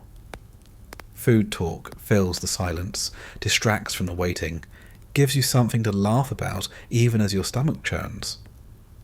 But behind the jokes, everyone knows the truth. The supply chain is fragile. Convoys get ambushed, planes get delayed, shipments vanish. You feel it when meals get smaller, when menus repeat too often, when MREs from 10 years ago start showing up. You tear one open, see the date stamped on the pouch, and wonder if you should even eat it. You do, of course. Hunger wins every time. The food wears on your body, salt bloats you, preservatives clog you, grease weighs you down. Constipation becomes a constant, whispered about but suffered by everyone. You drink water, choke down fibre bars if you find them, but it never really helps. Your gut aches, your stomach rebels, your body complains in ways you didn't know it could. The latrine becomes your second battlefield, one more misery tied to the food supply chain. And yet, every morning, every afternoon, every night you eat, because you have to. Because food is fuel, even if it tastes like regret. You shovel it down, wash it with bitter coffee or neon sugar water, and get back to work. You don't savour, you don't linger, you just endure. Out here, food isn't about pleasure, it's about survival. A system of boxes, pallets and trucks designed to keep you alive just long enough to do your job. The meals don't taste like home, they don't comfort you, they don't heal, but they keep you walking, keep you breathing, keep you fighting. And that's all the supply chain promises. So you choke it down, lick the salt from your lips, wipe your tray with a piece of dry cracker, and move on. The taste lingers in your mouth, the weight sits in your gut, and the desert swallows your sigh. Tomorrow it'll be the same. Another pouch, another tray, another reminder that out here, food isn't something you enjoy. It's something you survive. The war wasn't just fought with rifles and convoys. It was fought with crops.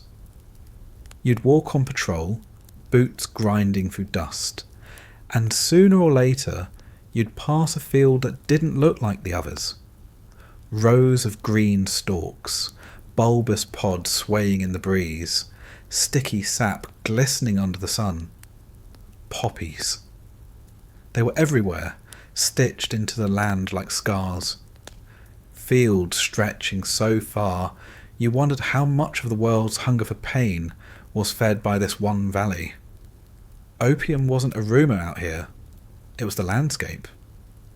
You smelled it sometimes, faint and sweet, drifting through villages when the pods were cut. You saw farmers hunched over, blades flashing as they scored the pods, latex bleeding out in pale streaks. You looked at their hands, sticky with resin, and you knew those same hands would carry the sap to middlemen, to labs, to smugglers, until it reached someone's veins half a world away. Officially, you were supposed to ignore it. Destroying crops meant starving families, sparking riots, creating enemies. Commanders talked about winning hearts and minds, and poppies were hearts and minds wrapped together in one fragile plant. Sometimes units burned fields anyway, and you'd watch the flames devour green rows, smoke twisting into the air, farmers screaming from the sidelines. Other times, you'd walk past acres of poppies and pretend they weren't there. Either way, the plants kept growing. They always grew. The problem wasn't just the fields. It was what happened when those fields seeped into your own camp. Opium meant heroin, meant morphine, meant pills that showed up in places they shouldn't. Soldiers got hurt all the time. Blown knees, shrapnel wounds, twisted ankles, backs that seized under the weight of armour. Medics handed out painkillers, prescriptions stacked in little orange bottles. At first it was controlled. You got what you needed, no more. But pain doesn't follow rules, and neither does desperation. Pills were traded, hoarded, swallowed in double doses. You'd see guys slumped in chairs, eyes glassy, voices slow. You knew what they were doing, and you didn't say anything, because someday you might be the one looking for a way to escape too. The desert was brutal on the body, but it was worse on the mind. Heat, fear, boredom, loss. They built up like sand piling in drifts. Opium became a door, a way out, a break from reality. For some, it was a pill swallowed after patrol to numb the aches. For others, it was stronger stuff, picked up in the villages, smoked or injected in secret corners. You'd hear whispers about who was using, who was too calm under fire, who staggered back to the barracks with a smile that didn't make sense. Rumours spread, suspicions brewed, but nothing stopped it completely. Temptation wasn't abstract. It was physical, visible. You'd walk past fields of poppies, see the sap bleeding out, and think about how close it was. You'd see villagers with eyes half closed, smiling too easily, and wonder what it felt like. You'd hear about convoys stopping smugglers, seizing kilos of raw opium, and you'd think about how much of it vanished before it ever reached storage. Nobody admitted it, but everyone knew. The contradiction was maddening. Officially, you were there to stabilise the country, to fight insurgents, to stop the flow of drugs that funded the war. Unofficially, you marched past fields that could bankroll armies, fields that made the locals' livelihoods possible. You were told not to touch, not to interfere, but the plants were right there, swaying in the wind, their sap drying into something that could make pain vanish. You carried the knowledge in your head every day. The war wasn't just in bullets and bombs. It was in the quiet temptation of those pale pods. Some soldiers resisted, laughed at the idea, swore they'd never touch the stuff. They saw addiction as weakness, as betrayal. They spit on the ground when the topic came up. Others weren't so strong. You'd see them restless at night, eyes darting, hands fidgeting, chasing anything to make the hours pass. Sometimes they started small, a pill for back pain, an extra dose borrowed from a friend. Sometimes they dove straight into the deep end, smoking in silence, eyes glazed, bodies slack. The line blurred fast, and once it blurred, it vanished completely. Command cracked down when they could. Random tests, inspections, warnings shouted in briefings. But war zones aren't clean, and rules only reach so far. You can't test every soldier every day. You can't monitor every step outside the wire. You can't patrol every poppy field. The drugs seeped in, just like the dust, just like the fear. You couldn't stop it. You could only manage it, pretend it wasn't as widespread as it was. And underneath it all, the temptation hummed. You'd lie on your cot at night, staring at the canvas ceiling, and your body ached in ways you didn't know how to fix. Your back screamed from the armour. Your knees throbbed from the march. Your mind replayed the same scenes of explosions and gunfire. You reached for water, for sleep, for distraction. But the thought lingered. What if there was a way to silence it all, even for a little while? What if those poppies in the field held the answer? You'd push the thought away, but it always came back. The opium problem wasn't just a local issue. It was global, woven into the veins of the war. You were fighting in a country where the main cash crop fed addiction back home, where the enemy bought weapons with profits from the same plants you walk past every day. The hypocrisy was suffocating. Burn a field, and you made enemies. Ignore it, and you enabled the cycle. Use it yourself, and you betrayed everything you were supposed to stand for. No choice felt clean. No answer made sense. The temptation became part of the background noise of the war, like the smell of diesel, the sting of dust, the rattle of gunfire. You lived with it, ignored it, gave into it, or fought against it. But it never left. It hung in the air, in the sap bleeding from the pods, in the whispers of soldiers trading pills in the dark. It was another enemy, one without a uniform, one you carried inside yourself. And as you marched past another field, sweat dripping, boots grinding, rifle heavy in your hands, you knew the truth.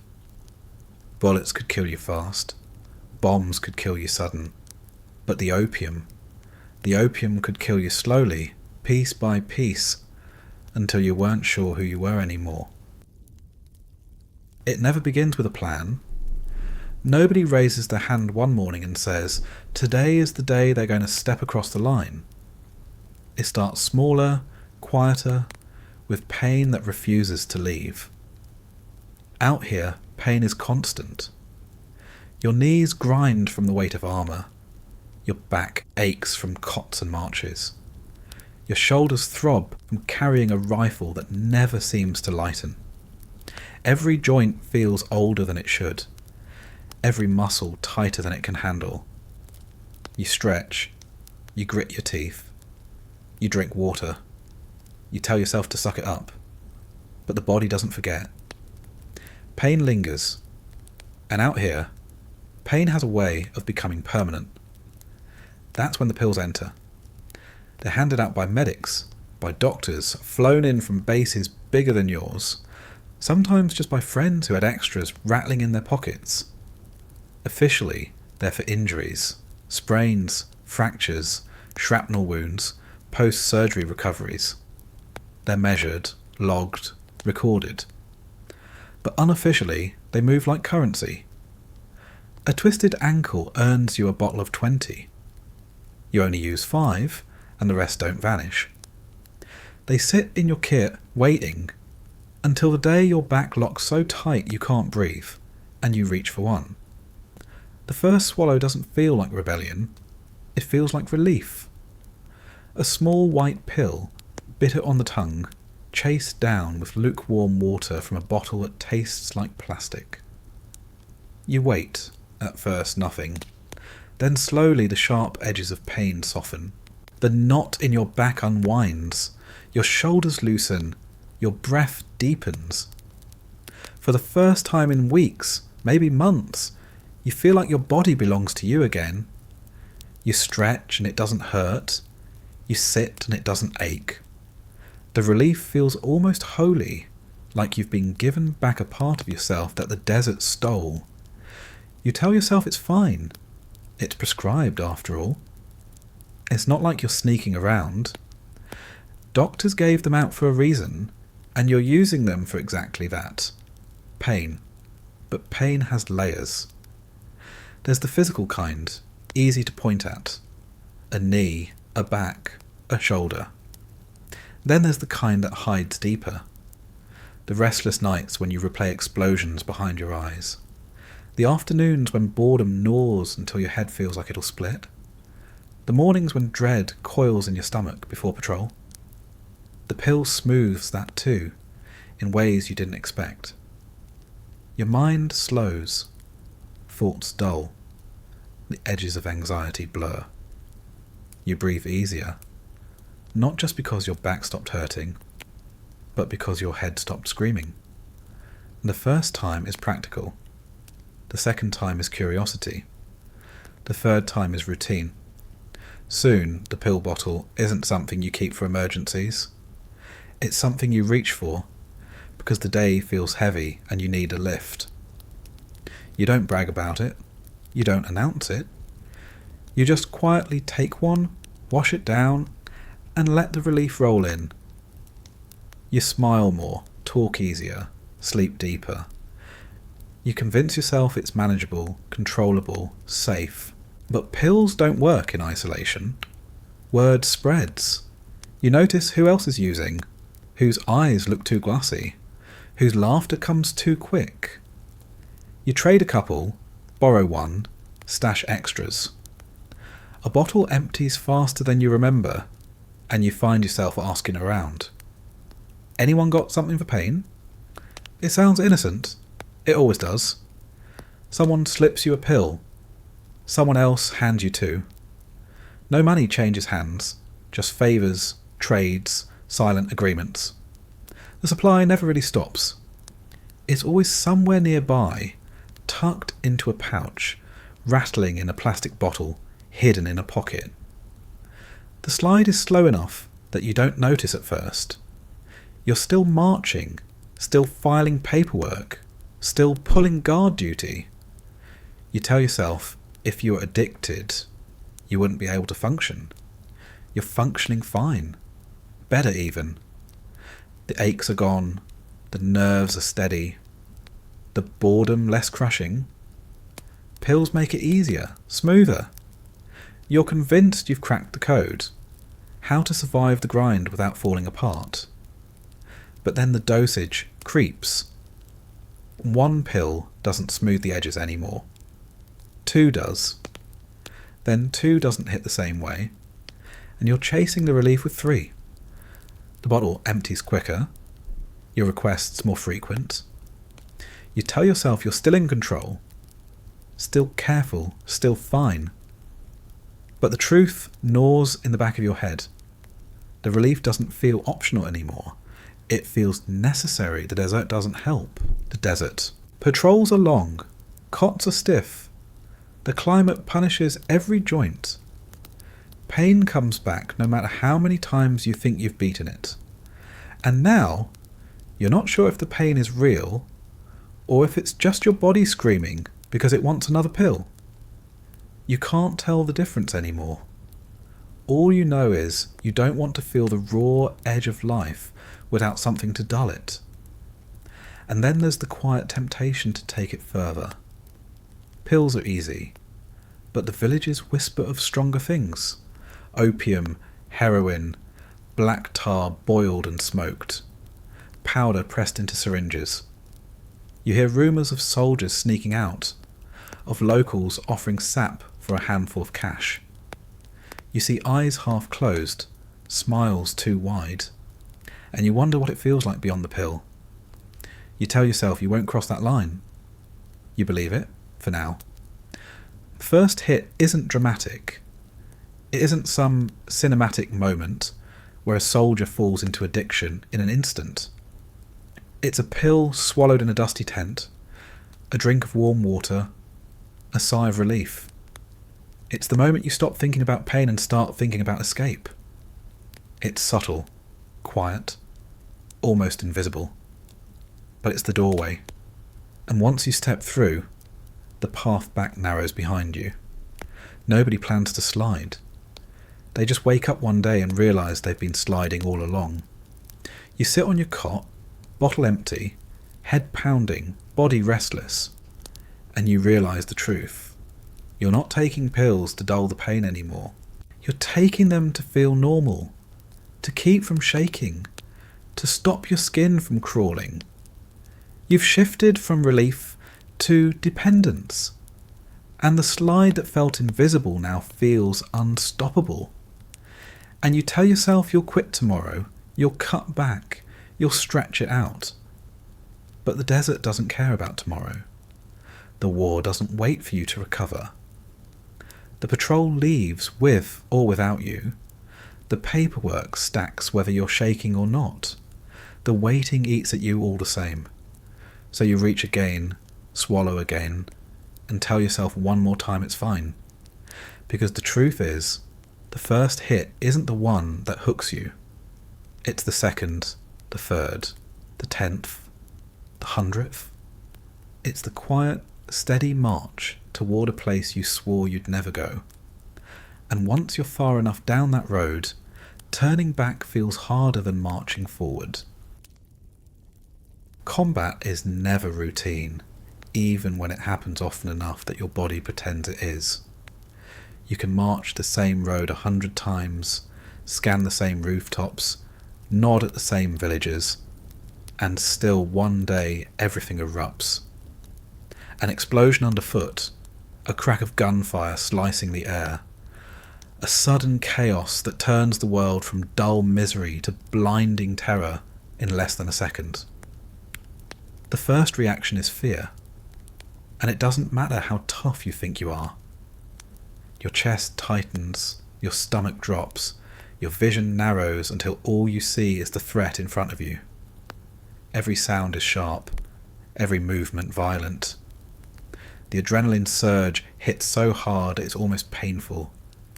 Your heart pounds, your hands tremble, your legs feel both heavy and weightless. The desert around you blurs into white noise. You're not thinking anymore, you're reacting. Fear keeps you alive, but it also eats you alive. The rush of it is overwhelming, like sticking your head in a furnace. You shake, sweat pours down your face, your throat dries instantly. Even after the shooting stops, after the dust settles, your body won't let go. Your hands still tremble when you reload. Your legs twitch when you kneel. Your chest heaves like you ran a marathon. You tell yourself to calm down, but your body ignores the order. The fear lingers, coiled inside you like a snake waiting to strike again. That's where the combat high comes in. Fear is half of it, adrenaline the other. The chemicals flood your veins, and for a few moments you feel indestructible. Pain dulls, fatigue disappears. The weight of armour, the ache of blisters, the heat of the sun, all of it fades into the background. You run faster, move sharper, react quicker. Bullets crack past, explosions shake the ground, and you feel like you're floating just outside yourself. Terrified and powerful at the same time. It doesn't feel natural, but it feels addictive. You hate it while it's happening, but part of you craves it afterward. The clarity, the focus, the way everything slows down. You see details you'd normally miss. The twitch of a curtain, the glint of metal, the way dust plumes when a round hits dirt. Your senses sharpen to painful levels, and for once in this miserable desert, you feel alive. Not comfortable, not safe, but alive in a way nothing else provides. But the high crash is hard.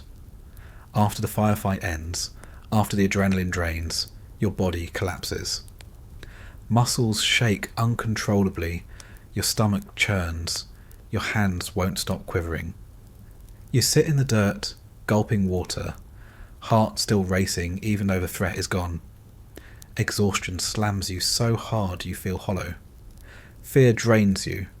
Adrenaline burns you out. And what's left is emptiness. You stare at the ground, breathing shallow, and wonder how much longer you can do this. That's when the chemical numbness starts to matter. Pills blur the edge, flatten the highs and lows, turn chaos into something you can stand. You take one before patrol, not to dull the pain this time, but to soften the panic. Your chest feels looser, your breathing steadier, your nerves calmer. You still feel the rush when it hits, but it's muted, wrapped in cotton. Fear doesn't stab as sharply. Adrenaline doesn't cut as deep. You function smoother, move steadier, convince yourself you're better this way. And some soldiers talk about it openly in the kind of dark jokes that pass for honesty out here. Better living through chemistry, someone mutters, popping a pill before heading outside the wire. You laugh because it's easier than arguing. You don't ask how many they are taking, and they don't ask you. Everyone knows the deal. Fear is the enemy inside your own head, and pills are a shield just as much as body armour. The problem is the line between survival and dependence blurs quickly. You start with one before a mission, then another after to come down. Then you double up before, triple after.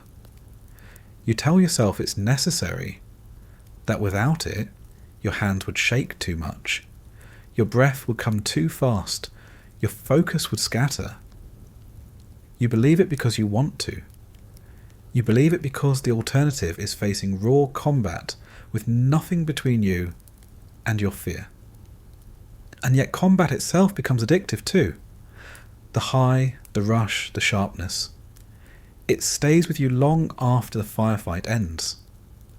You sit in the tent at night, restless, waiting, half hoping something happens just so you can feel it again. You hate it and you crave it.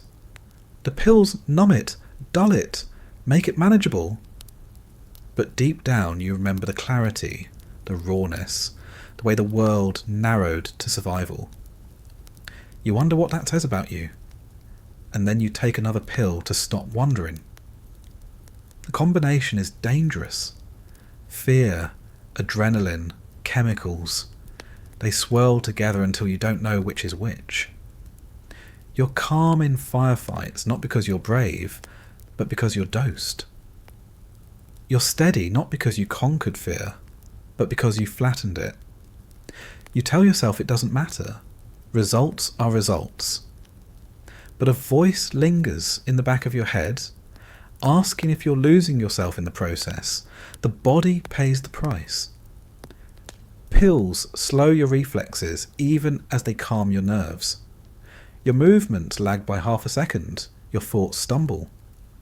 Adrenaline pushes your heart into overdrive, pills push it back down, and your chest feels caught between two fists, squeezing at once. Your stomach churns, your head spins, your skin prickles with sweat that never seems to dry. You can't tell if you're steady or if you're falling apart in slow motion. And when the firefight is over, when you're sitting in the dirt with dust in your teeth, you don't know if the calm you feel is earned or manufactured. You just know you're still breathing, still alive, still here. Maybe that's enough. Maybe that's all that matters. But deep down, you know the truth. Fear kept you alive. Adrenaline carried you. The pills just made it easier to bear. And the more you lean on them, the less you remember what it feels like to fight without them. The combat high isn't just adrenaline anymore. It's a cocktail of terror, chemistry, and numbness. And once you've had it that way, there's no going back. Out here, the mind doesn't rest. Even when your body finally gives up and collapses onto a cot, even when you tell yourself you're safe inside the wire, even when the air grows still and quiet, your brain refuses to shut down. It stays on guard, humming with suspicion, scanning every sound and every shadow. That's what the war does. That's what the drugs do. Together they turn your own thoughts against you until you're not sure what's real anymore. Paranoia begins simple. A noise outside the tent, a pop, a crack, a shuffle. It could be a goat, a loose piece of metal, the wind slapping a sheet of canvas. But your head twists it into something else. An intruder. An enemy. Someone crouched in the dark, waiting to strike. You reach for your rifle without thinking, finger brushing the trigger, heart racing. Minutes pass, nothing happens, but the fear stays. You set the weapon down, close your eyes, and then the sound comes again. The cycle repeats until sleep feels impossible. The days feed it just as much as the nights. On patrol, you scan windows and alleys, convinced someone is always watching. A man leans on a wall, and you're sure he's signalling. A child runs with something in his hand, and you swear it's not a toy. A farmer bends in a field, and you wonder if he's planting seeds or explosives. Your eyes dart, your neck aches from swivelling, your breath comes too fast. You know not everyone is an enemy, but paranoia doesn't care about reason. It whispers that everyone could be, and that whisper never stops. The drugs amplify it. Pills dull pain, calm nerves, flatten emotions. But they twist the edges of reality too. Shadows stretch longer than they should.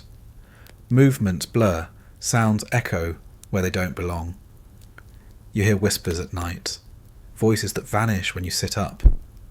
You see shapes in the corner of your eye. Figures crouching, watching, waiting. But when you turn, they're gone. The more you use, the more the hallucinations creep in, blending so smoothly with the real dangers that you can't separate them anymore. Sometimes it's harmless. Seeing a figure that isn't there, hearing footsteps that don't exist. Other times it's terrifying. You wake in the dark, heart hammering, convinced someone is standing over you. You lunge for your weapon, hands shaking, only to realise you're aiming at empty air. You lie back down, ashamed, but the shame doesn't erase the fear. You know the day is coming when the hallucination feels so real you won't be able to tell the difference, and you'll act before you think. Everyone around you is going through the same thing, though nobody admits it outright.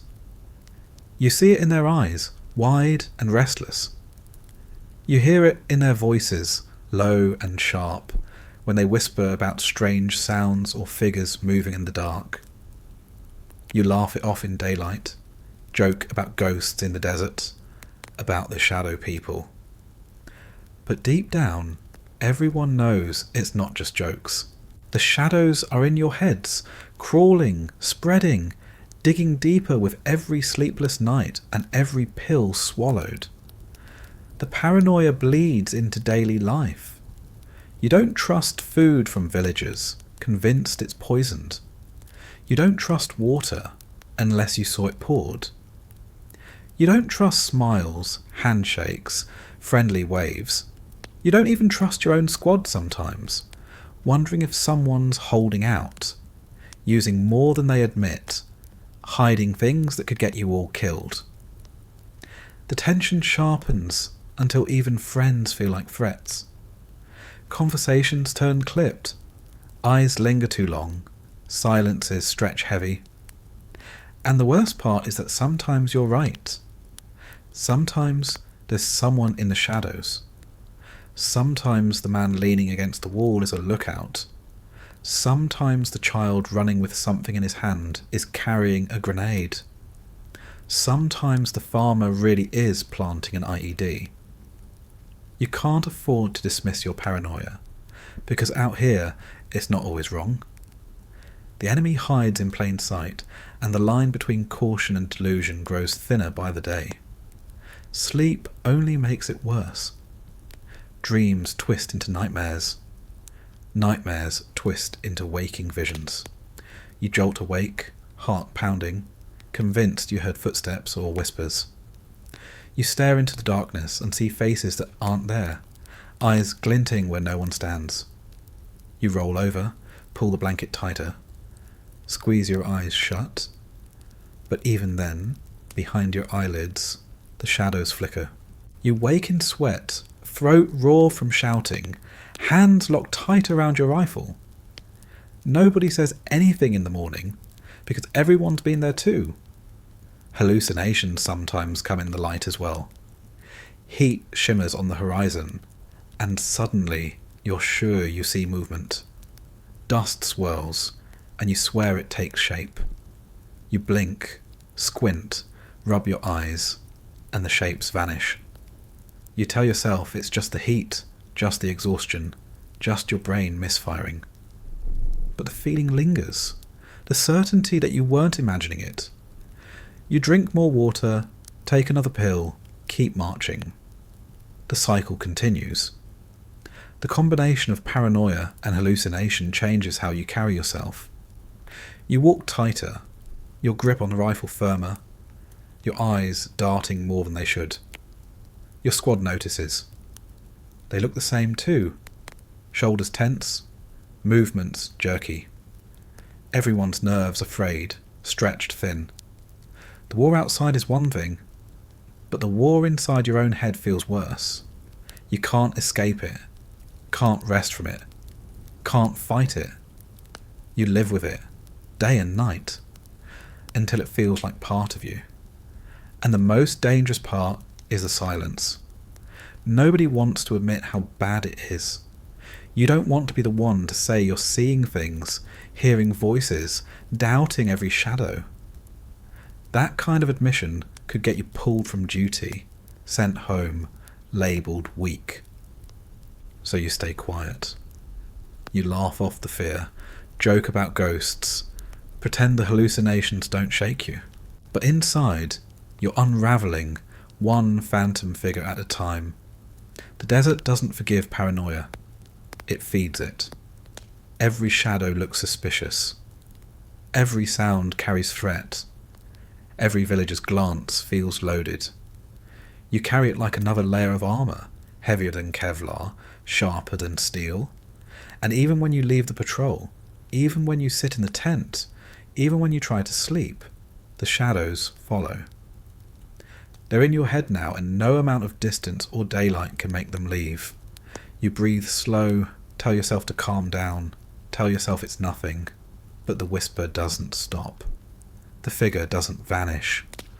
The paranoia sits beside you, grinning, reminding you that out here, enemies hide in every shadow, even the ones you imagine.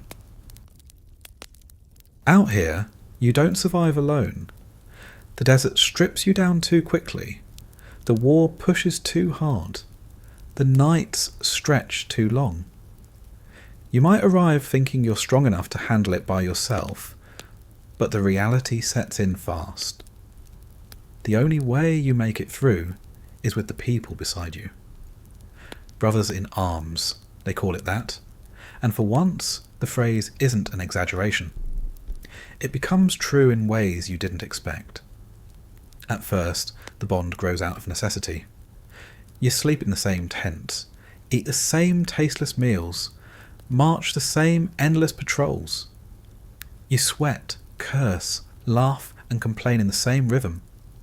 Misery shared becomes a strange kind of glue. The guy across from you on the cot isn't just another soldier.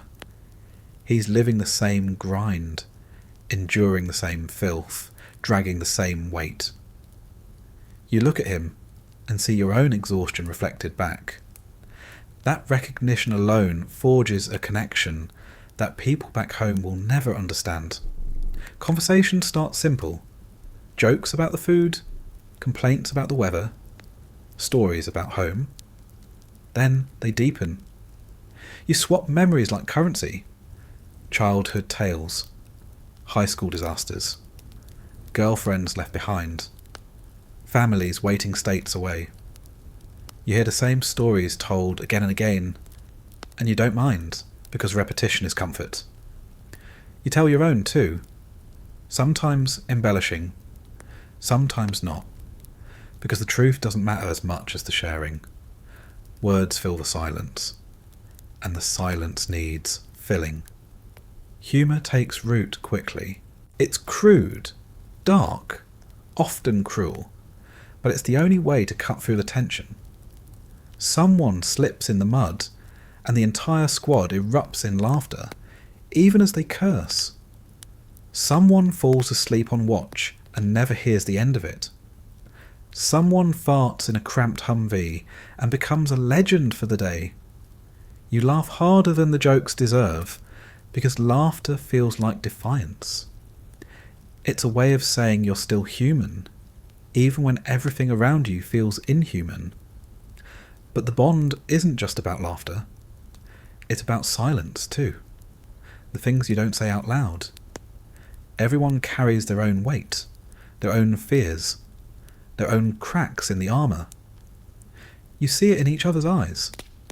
The 1,000-yard stare after a firefight, the twitch of a hand that won't stop shaking, the way someone grows too quiet after mail call. You don't ask, because asking feels like prying, but you don't ignore it either. You sit beside them, shoulder to shoulder, and let the silence say what words can't. Secrets grow in those silences. Some are small. Who's trading rations? Who's sneaking cigarettes? Who's stashing energy drinks under the cot? Others cut deeper. Who's taking more pills than they should? Who's seeing shadows that aren't there? Who's drowning in fear so heavy they can barely breathe? You don't always talk about it, but you know. Everyone knows. And the bond means you keep it quiet. You cover for each other, protect each other, hide each other's cracks from the outside world. The unspoken agreement is clear. What happens inside the squad stays there. That trust runs deep, deeper than most friendships back home ever reach. You trust the man next to you with your life, literally. On patrol, his eyes scan the corners you miss. In firefights, his rounds cover your blind spots. At night, his watch keeps you alive while you sleep. That kind of reliance changes the way you see each other. Arguments still happen, about chores, about orders, about nonsense. But underneath the bickering is an unshakable foundation. You can fight with someone in the morning and know they'd throw themselves in front of a bullet for you in the afternoon. And the bond grows stronger in loss. When someone doesn't make it back from patrol, the grief hits like a hammer, but it forges you tighter with the ones who remain. You sit together in silence, staring at the empty cot, the gear left untouched. You don't need words to understand what you're all feeling. The bond is in the shared weight of grief, in the knowledge that you will carry that absence together. It's heavy, but it's also unifying. And you don't grieve alone, not here. You grieve as one. The struggles aren't always dramatic. Sometimes they're quiet, creeping things. Loneliness that eats at you in the night. Fear that knots in your stomach before patrol. Anger that simmers, looking for somewhere to go. You see it in each other and you don't call it out, but you adjust. You sit closer, share a snack, crack a joke at the right moment. Small gestures, small signals, ways of saying you're not alone even if you feel like it. The bond is made up of those moments just as much as the big ones. But the bond also comes with secrets you can't escape. You know who's slipping into pills too often? Who's hiding a stash of something stronger? Who's falling apart faster than they'll admit? You cover for them, not because you approve, but because loyalty runs deeper than rules. You understand why they're doing it, because you've thought about it too, maybe even done it yourself. The silence isn't approval, it's survival. If one of you falls, the rest are weaker, and nobody wants to risk that. There's a strange intimacy in living so close for so long.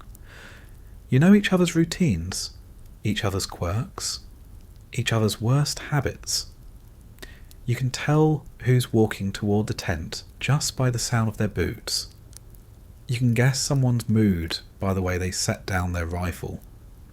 You see each other at your lowest, sweating, vomiting, limping, crying, and you don't hold it against each other. Out here, dignity doesn't last. Brotherhood does. The bond doesn't erase the struggles, but it makes them bearable. When fear strikes, you look to the man beside you and see your own fear reflected back, and suddenly it feels less overwhelming. When grief weighs you down, you share the weight across shoulders until it doesn't crush you. When paranoia creeps in, you whisper about shadows together and laugh at them even if the laughter is hollow. You don't face anything alone, not really.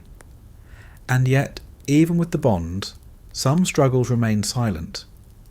Some secrets never get spoken, not even in whispers. The hallucinations you don't admit, the pills you hide, the nightmares you bury.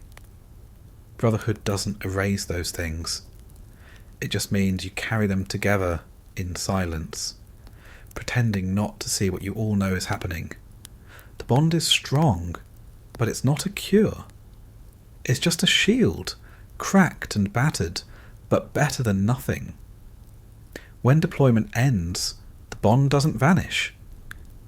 You leave the desert, go home to families, jobs, ordinary lives, but the brothers you served with stay burned into your memory.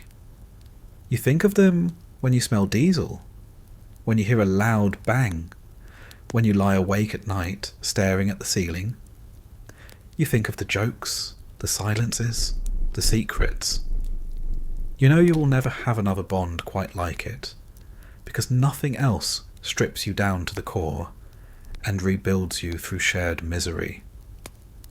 The brothers in arms are both your strength and your weakness. They keep you alive, but they also keep your secrets hidden. They laugh with you, cry with you, suffer with you. They're the reason you make it through, and the reason you can't forget. And as you sit on your cot at night, staring at the dusty ceiling, you realise the bond is the one thing out here that feels real, even when everything else feels like it's slipping away. Out here, the world beyond the desert feels like it barely exists. The days blur into dust, patrols, paperwork, and waiting, until you almost forget there's life happening somewhere else. And then, once in a while, the connection arrives. A box, an envelope, a letter slid into your hand. Suddenly, home is real again. Not the idea of it, but the sound of it, the handwriting, the smell of paper that's travelled thousands of miles just to find you.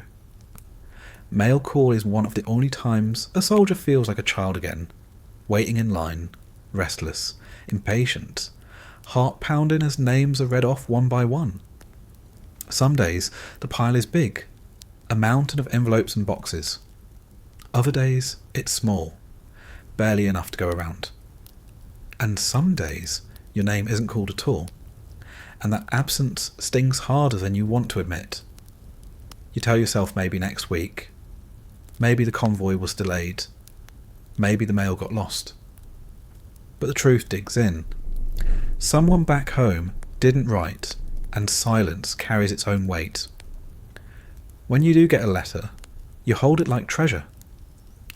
Paper feels different in a place ruled by plastic and metal. The envelope is soft, crinkled from the trip, smudged with fingerprints that aren't yours. The ink is faded in spots, the handwriting uneven, but you recognise it instantly. A parent, a wife, a girlfriend, a friend. You trace the letters with your finger before you even open it, savouring the connection. For a moment you hesitate. Reading it too fast feels like wasting it. You sit down, take a breath, and finally tear it open. The words hit harder than you expect.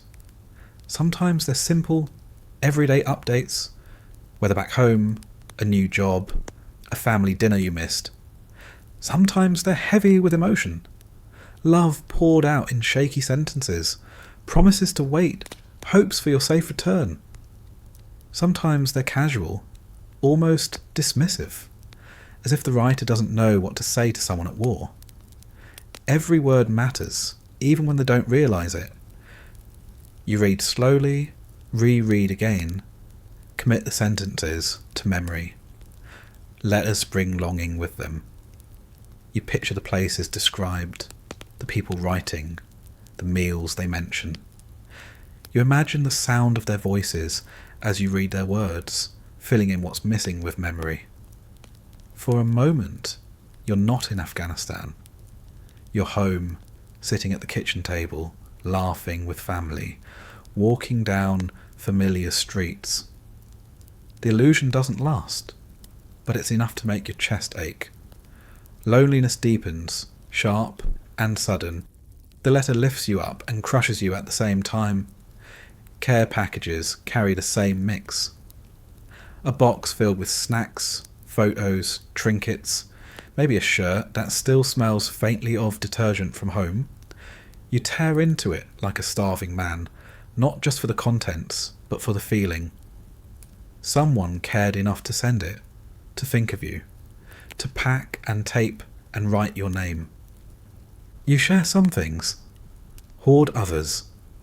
Tuck away the photos where you can see them before sleep. The box becomes a small anchor, proof that the world you left still remembers you. But not every letter is a gift.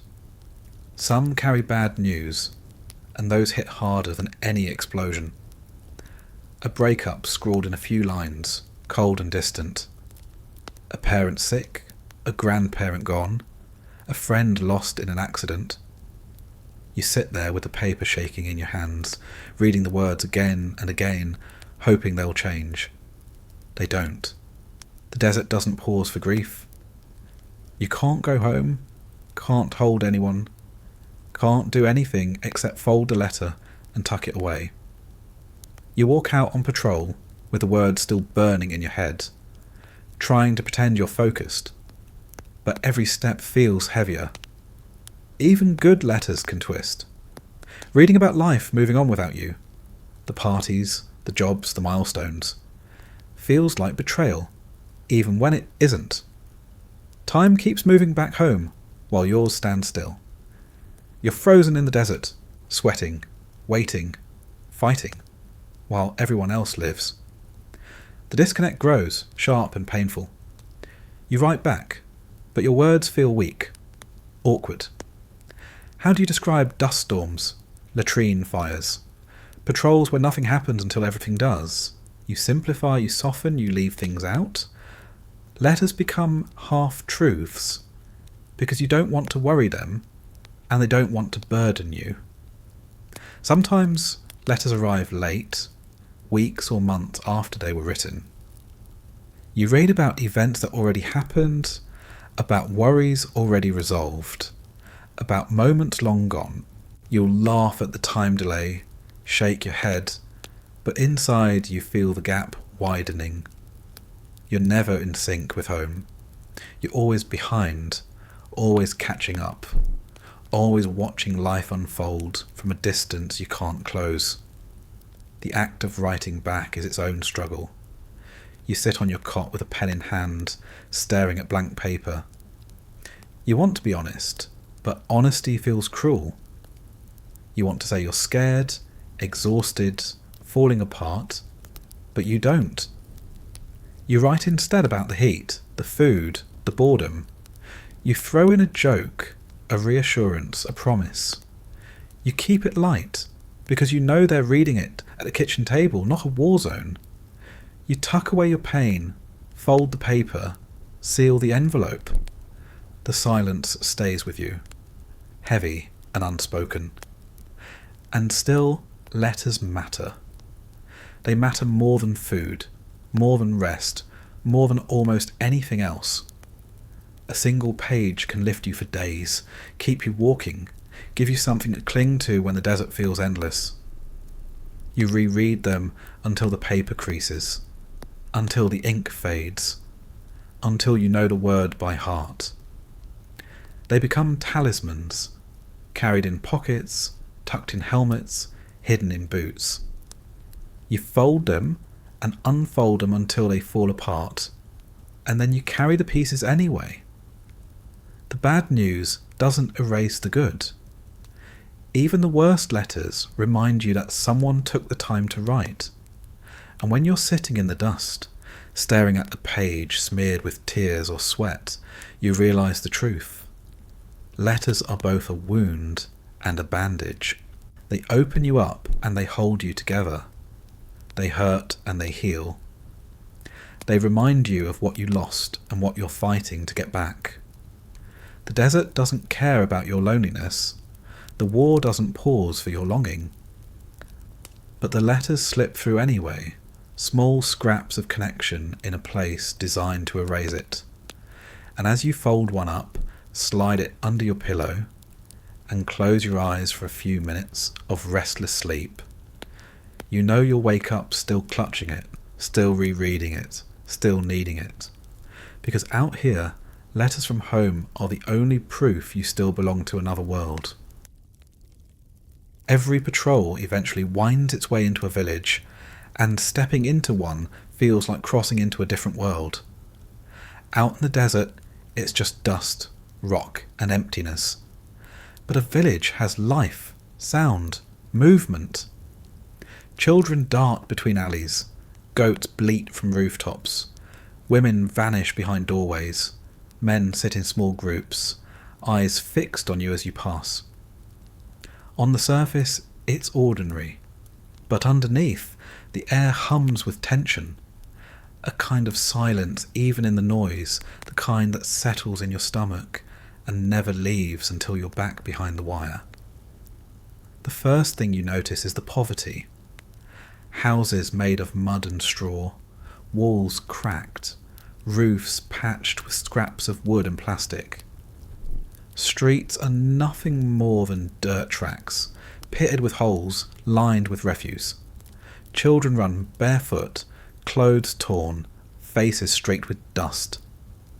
You see small shops, if they can be called that, tables covered with a few pieces of fruit, bags of rice, cheap plastic goods shipped in from far away. Everything looks fragile, temporary, barely holding together. You realise quickly that your boots alone cost more than what some of these families make in months. The imbalance weighs on you, obvious in every glance exchanged. You move through slowly, rifles angled low, but ready. The villagers watch with eyes you can't read. Some are curious, some cautiouser, some openly hostile. Kids sometimes wave, shouting words you half recognise, running alongside you until a parent yells and pulls them back. Men sit with arms crossed, staring hard, lips tight. Women vanish completely, slipping behind doors or veils, becoming shadows on rooftops and behind walls. You don't know what they think, and that not knowing is worse than outright hatred. Communication is fractured. An interpreter stands between you and them, words bouncing back and forth, stripped of nuance. You ask about insurgent activity, about weapons, about who's been moving through the valley. They answer with shrugs, with half smiles, with vague phrases that reveal nothing. Sometimes they lie, sometimes they tell the truth, and sometimes they do both in the same breath. You can't tell. Distrust hangs heavy, thick enough to taste. You hand out supplies sometimes, bottled water, packets of food, pens for the children. It feels like a gesture of goodwill, but you know it also feels like a reminder of power. They depend on what you bring, and that dependence breeds both gratitude and resentment. Some take the gifts eagerly, some refuse outright, some accept with tight-lipped silence.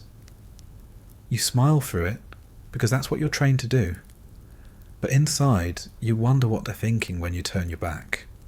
And always in the back of your mind is the question, who here is the enemy?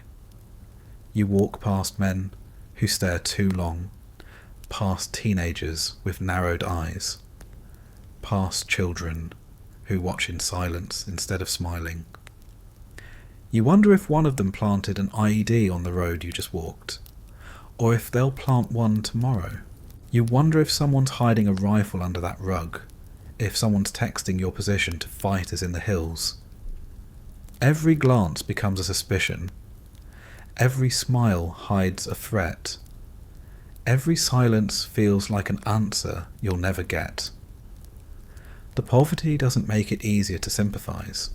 It complicates everything. You see the hunger, the ragged clothes, the desperate need. You understand why families might turn to whoever offers them food, money, protection, even if that someone is the same enemy you're here to fight. You can't condemn them for wanting to survive, but you can't forgive it either when survival means helping kill soldiers. That contradiction sticks with you, festering in the silence between orders. Sometimes you try to help beyond handouts, building projects, school supplies, medical clinics. You hammer nails, stack bricks, smile at ribbon cuttings. For a day or two, it feels like you're making a difference. But then the supplies vanish, the projects fall into disrepair, the clinics close when you leave. You realise the effort was more for show than for lasting change. You wonder if anyone really believed it would work, or if it was just another box to tick on a report. The children are the hardest part. Their faces stick in your mind long after you leave. Some are wide-eyed, grinning, eager for candy or pens. Others are quiet, too quiet, staring with expressions far older than their years. You see scars, burns, missing limbs, injuries from a war they never chose. You wave, they wave back, and for a moment you feel hope. Then you remember that in a few years those same children might be holding rifles, trained by the very men you're here to fight. The thought gnaws at you, twisting your stomach. There are moments of almost normal too. A villager offering tea, pouring it into chipped cups while you sit awkwardly on a rug. You smile, sip, nod politely, pretending to relax while your eyes keep darting to the door, the window, the alley outside. Conversations drift, laughter flickers, and for a brief moment it feels human. Then you step outside again.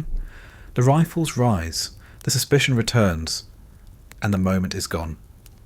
The smell of villages lingers long after you leave. Smoke from cooking fires, mixed with sweat, dust, and animals. Sometimes it's sharp with rot, sometimes heavy with spices, sometimes so thick it clings to your clothes for days. You breathe it in, hold it, carry it back to camp without meaning to. It becomes part of the memory. When you think of Afghan villages, you think of that smell before you think of the faces. Encounters are uneasy because they never feel settled. You walk away wondering if you did any good, if anyone trusted you, if anyone even wanted you there. You wonder if the smiles were real or rehearsed, if the silence was fear or contempt. You wonder if the tea was genuine hospitality or a stall for time. You never know, and the not knowing wears you down more than hostility ever could. And sometimes, of course, the tension breaks. A firefight erupts just outside the village walls, or an explosion hits as you're leaving, or a sniper takes a shot from a rooftop. You scramble for cover, return fire, drag wounded comrades back, all while villagers scatter in every direction. In those moments, the mask drops. The distrust you felt becomes justified, the suspicion confirmed. You curse the village, curse the people, curse the land itself. But once the smoke clears, you walk back into another one the next day, and the cycle starts all over again. The villages define the war as much as the battles do. They're where the two worlds collide, yours, armoured and armed, and theirs, fragile and desperate. Neither side fully understands the other. Neither side fully trusts the other. But both are trapped together. You march in, they watch you pass. And the uneasy dance continues, day after day, year after year. And as you leave another cluster of mud walls behind, boots crunching on dirt, rifles heavy in hand, you realise the villages will stick with you long after the war ends. Not just the faces, not just the smells, but the feeling, the distrust, the poverty, the unease that never really left you. The war doesn't tap you on the shoulder before it strikes. It doesn't send a warning shot, doesn't whisper in your ear that today is the day everything changes. Out here, violence comes without rhythm, without schedule. One moment you're trudging down a dusty road, boots sinking in gravel, sweat dripping into your eyes, and the next the ground itself erupts. An improvised explosive device, an IED hidden beneath dirt, tucked under rocks, disguised in a soda can, or buried in the carcass of an animal. It waits, silent, patient, until the pressure plate clicks or the wire is pulled. Then everything is smoke, sound, and blood. IEDs are the background hum of Afghanistan. You walk with your eyes darting constantly to the ground, searching for anything out of place. A patch of soil darker than the rest. A pile of stones that looks too neat. A wire half buried in dust. You scan, sweat dripping, eyes burning, knowing full well that most of them can't be seen until it's too late. Every step is a gamble, every road a question. Will this one kill us? The sound of an explosion doesn't fade, not even after you've heard it a dozen times. It's a punch to the chest, a ringing in the ears, a split second of silence followed by chaos. Dust fills your mouth, your eyes, your lungs. You hit the ground, heart hammering, ears buzzing, and when the smoke clears, you look around to see who's still standing. Sometimes everyone is, sometimes someone isn't. And the difference between the two is measured in inches, in luck, in nothing you can control. Ambushes are no kinder. You march into a narrow alley, a valley road, a village corner, and suddenly bullets crack past your head. You don't see where they're coming from, not at first. Just flashes in windows, pops from rooftops, rattles of rifles echoing off walls. You dive for cover, firing back blindly, adrenaline roaring in your veins. Fear claws at your chest, but training takes over. Suppress, flank, push. You move as a machine even while your brain screams. The ambushes are fast, brutal, disorienting. One moment silence, the next a storm. You hear shouting, orders, screams, both. You see figures darting, rifles raised, villagers scattering. You return fire at shadows, at shapes, at anything that moves. Your hands ache from gripping your weapon. Your shoulder bruises from recoil. Minutes stretch into hours, until finally the gunfire dies, leaving only dust and echoes. You breathe hard, chest heaving, and wonder how many more times you'll live through this. The worst part isn't the explosions or the bullets. It's the loss that follows. Sometimes it's immediate. A body lying in the dirt, motionless, blood soaking the ground. Sometimes it's slower. A wounded friend screaming, clutching at torn flesh while medics scramble. You kneel beside them, hands useless, trying to hold pressure, trying to keep them calm, telling them it will be okay when you know it won't. The smell of iron fills your nose. The sound of gurgling breaths echoes in your ears. You watch the light fade from their eyes, and you can't do anything but keep talking, as if words alone might anchor them here. Loss never comes with preparation. It's always sudden, always violent. One moment you're joking with someone about the food, about the heat, about home. The next moment they're gone. A hole torn in the world where they used to be.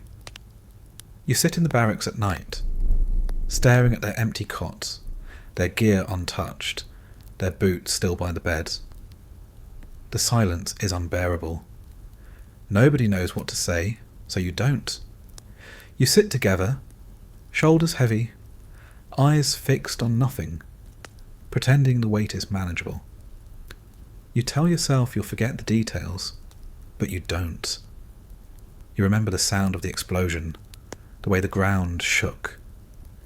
You remember the angle of their body when it fell. You remember the smell of burned flesh, of blood, of diesel smoke. You remember the way the medic's hands moved, frantic, desperate. You remember the exact words you said, the last words you spoke, the way your voice cracked. Those details brand themselves into you, permanent, unshakable. And it doesn't just happen once. The war doesn't spare you after the first loss.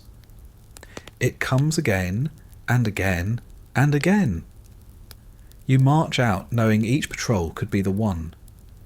You eat breakfast with someone and wonder if they'll still be alive by dinner. You try not to think about it, but the thought lingers, gnaws, infect every interaction. You keep your jokes short, your goodbyes casual, because making them longer feels dangerous, like tempting fate. Violence without warning breaks trust in the world itself. Roads aren't just roads anymore, they're traps. Villages aren't just villages, they're ambush sites. Silence isn't peace, it's the breath before chaos. You live in a state of readiness so constant that your body never relaxes. Muscles stay tight, shoulders hunched, eyes darting. Even when nothing happens, you're exhausted, because you've spent every ounce of energy waiting for it to. Some soldiers grow numb, shrugging off explosions, laughing after ambushes. It's not because they don't feel it. It's because feeling it every time would break them. Others grow more brittle, flinching at every sound, jumping at every shadow. You watch both types, and you wonder which one you're becoming. And then there's the guilt, the survivor's weight. You live, they don't. You walked left, they walked right. You ducked in time, they didn't. You carry that knowledge like a stone in your chest, heavy and immovable. You replay the moment again and again, searching for what you could have done differently, even though you know it wasn't your choice. Luck decided, and luck isn't fair. The violence shapes everything after. It shapes how you walk, how you eat, how you sleep, it shapes the silence in the barracks, the way jokes land flat, the way eyes linger on empty cots. It shapes the letters you write home, softer, vaguer, stripped of truth. Because how do you explain to someone what it's like to watch a friend disappear in smoke? It shapes the dreams you have, filled with noise and dust, waking you in the night with your heart racing. The war is full of misery. Bad food, blistered feet, burning latrines. But none of it compares to the violence that comes without warning. It's the one part of the day that never becomes routine, no matter how often it happens. You never get used to the ground exploding under you. You never get used to bullets snapping past your ear. You never get used to turning and seeing someone you knew an hour ago lying broken in the dirt. And yet, you keep marching. You keep patrolling. You keep waiting for the next ambush, the next IED, the next sudden loss. Because that's the job. Because stopping isn't an option. Because the war doesn't care how tired you are of losing. It only cares about taking, and it takes without warning, over and over again. The body doesn't forgive. You think you're in control, you tell yourself you can stop any time, that the pills are just a tool, not a need. But then the day comes when the bottle is empty, when no one has extras to trade, when the supply runs dry. That's when you learn the truth. Addiction doesn't ask permission. It takes. It rewires. It punishes. And when it's gone, it leaves you shaking in the dirt, begging your own body to give you a moment of peace. Withdrawal doesn't arrive politely. It kicks the door in. First comes the restlessness. You can't sit still, can't lie down, can't focus on anything. Your legs twitch, your hands fidget, your skin crawls like insects are crawling just under it. You pace the tent, back and forth, wearing grooves in the floor. You try to sleep, but your body jerks awake every few minutes, drenched in sweat, heart racing. You toss, turn, curse, punch the pillow. But the pillow doesn't fight back. The silence of the night only makes it worse. Then the aches return, sharper than before. Your back knots, your knees throb. Your stomach twists. Pain floods in like it was waiting just beyond the edge of the pills, rushing to reclaim its place. It's not just pain you knew before, it's amplified, heavier, crueler. Muscles feel torn, joints grind, bones ache deep. You curl up, fists pressed to your chest, teeth clenched, but nothing dulls it. The pain owns you again, and this time it feels permanent. Nausea follows. You gag, retch, sometimes vomit until your throat is raw, until your stomach feels like it's turning inside out. Even water refuses to stay down. Food tastes like ash, forcing itself back up before it's swallowed. You grow weaker, dizzy, trembling with every step. Sweat pours from you, soaking your uniform, freezing against your skin when the night wind creeps in. You smell yourself, sour, sharp, rotten, and you hate it, but you can't fix it. The mind suffers just as much as the body. Anxiety clamps down, squeezing your chest until breathing feels impossible. Your thoughts spiral, panic about the next patrol, dread about the next ambush, guilt about what you've already done to yourself. You replay every mistake, every pill swallowed, every promise you made to stop. Shame crawls in deeper than the pain, convincing you you're weak, pathetic, broken. You try to shut it out, but the silence makes it louder. And always there's the craving. It builds until it's all you can think about. Your body screams for relief. Your mind begs for one more pill, one more hit, anything to make it stop. You rifle through your gear, hoping you missed one at the bottom of a pouch. You check your cot, your bag, your pockets, nothing. You ask around, quietly, carefully, trying not to sound desperate. Got anything for pain? The answer is no more often than yes, and every no makes your chest feel tighter. You'd trade anything, food, cigarettes, gear, favours, just for a pill.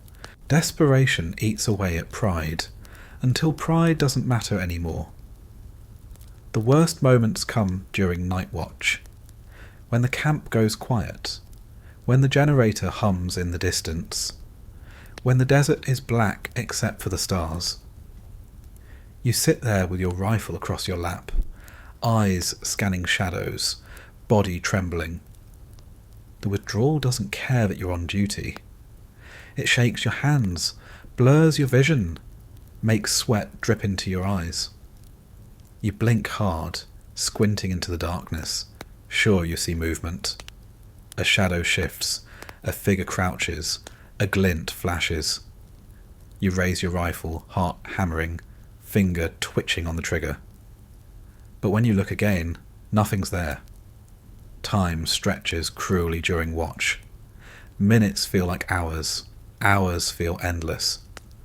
The pain doesn't ease, the craving doesn't fade, the hallucinations creep in stronger. You hear whispers carried on the wind, footsteps crunching just beyond the wire, voices calling your name. You shake your head, whisper to yourself, tell yourself it isn't real. But your chest won't loosen, your body won't calm. You sit there, shivering, sweating, gripping your rifle until your knuckles ache. Withdrawal turns watch into torture.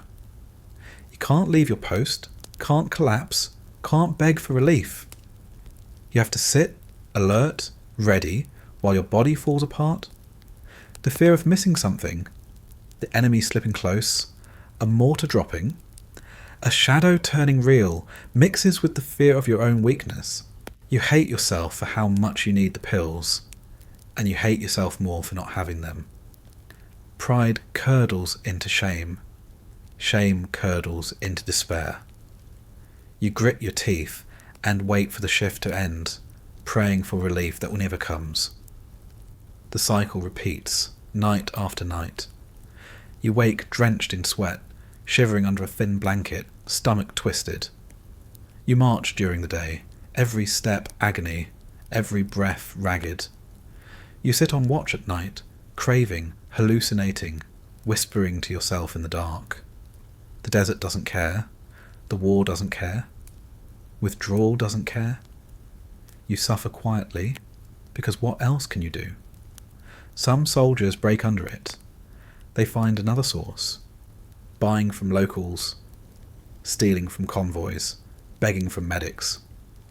Others tough it out, shaking, sweating, cursing, until the worst passes. But even when the physical pain eases, the craving doesn't. It lingers, humming in the background, waiting for the chance to rise again. You tell yourself you've beaten it, but deep down you know you haven't. The next time a bottle appears, you'll reach without hesitation. And in the meantime, the night watch stretches on. Rifle across your lap, eyes scanning shadows, mind drifting in and out of panic. You sit alone, but not really alone. The craving sits beside you, whispering in your ear. The pain crouches at your feet, digging into your bones. The hallucinations linger at the edge of the wire, shifting, moving, waiting. You sit there, hour after hour, praying for dawn, knowing dawn won't save you. It only brings another day of the same. The desert takes many things. It takes comfort, dignity, friends. Withdrawal proves it can take even more. Your strength, your pride, your sense of self. And as you sit through another endless night, sweat dripping, Stomach twisting, rifle heavy in your lap. You realise the truth. The war isn't just outside the wire. It's inside your body now. Inside your mind. And it doesn't end when the sun comes up. Homecoming is supposed to feel like relief. That's what you tell yourself through every blistered march, every endless night watch, every firefight that leaves your ears ringing. You repeat it like a mantra. Just get through the deployment. Just get back home. And everything will be better. Home is the light at the end of the tunnel. The place where the dust finally clears. The food finally tastes good. The bed finally feels soft. That's the fantasy. But when the day comes, when your boots step off the plane onto familiar soil, the relief doesn't come the way you thought it would. At first, there's a flood of sound and colour. Families crowd the gates, waving flags, shouting names, crying as they wrap arms around shoulders still stiff from armour. You smile for photos, you squeeze hands, you hear laughter, and for a moment it does feel like the tunnel opened into sunlight. But even in those first hours, something feels off. The noise is too loud, the colours too bright, the air too clean. You're standing in the middle of it all, surrounded by joy, but your chest feels tight, your shoulders tense, your eyes still scanning every shadow. You want to relax, but your body won't let you. The ghosts come home with you. They ride the plane, slip through customs, follow you into your bedroom. At night, you lie in a real bed, sheets soft, pillows thick, and you can't sleep. The silence feels wrong. You wait for the generator's hum, for boots crunching gravel, for someone coughing in the next cot. Instead, there's nothing, and the nothing feels louder than the war ever did. You jolt awake at small noises. A car backfiring, a door slamming, a dog barking, and your heart races as if you're still on patrol.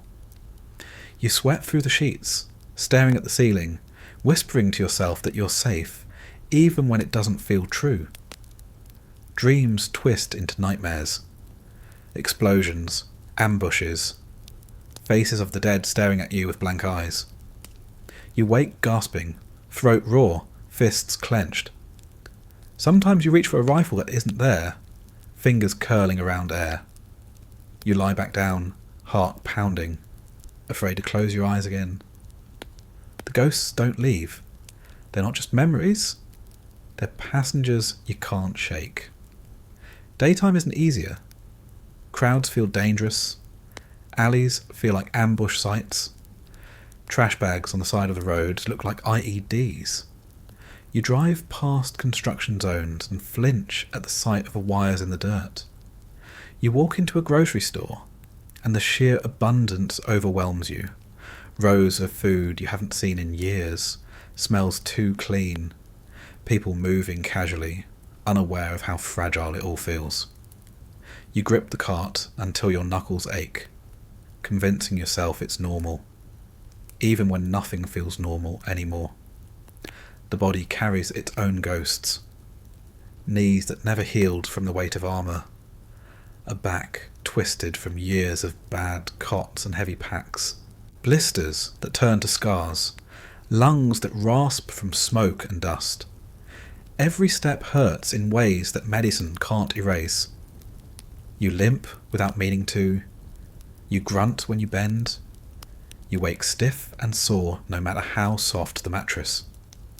The desert branded itself into your bones, and the marks don't fade. And then there's the opium. The grip doesn't loosen just because you're home. If anything, it tightens. Out there, the pills were survival. Here they're everywhere. Pharmacies, doctors, prescriptions filled without questions.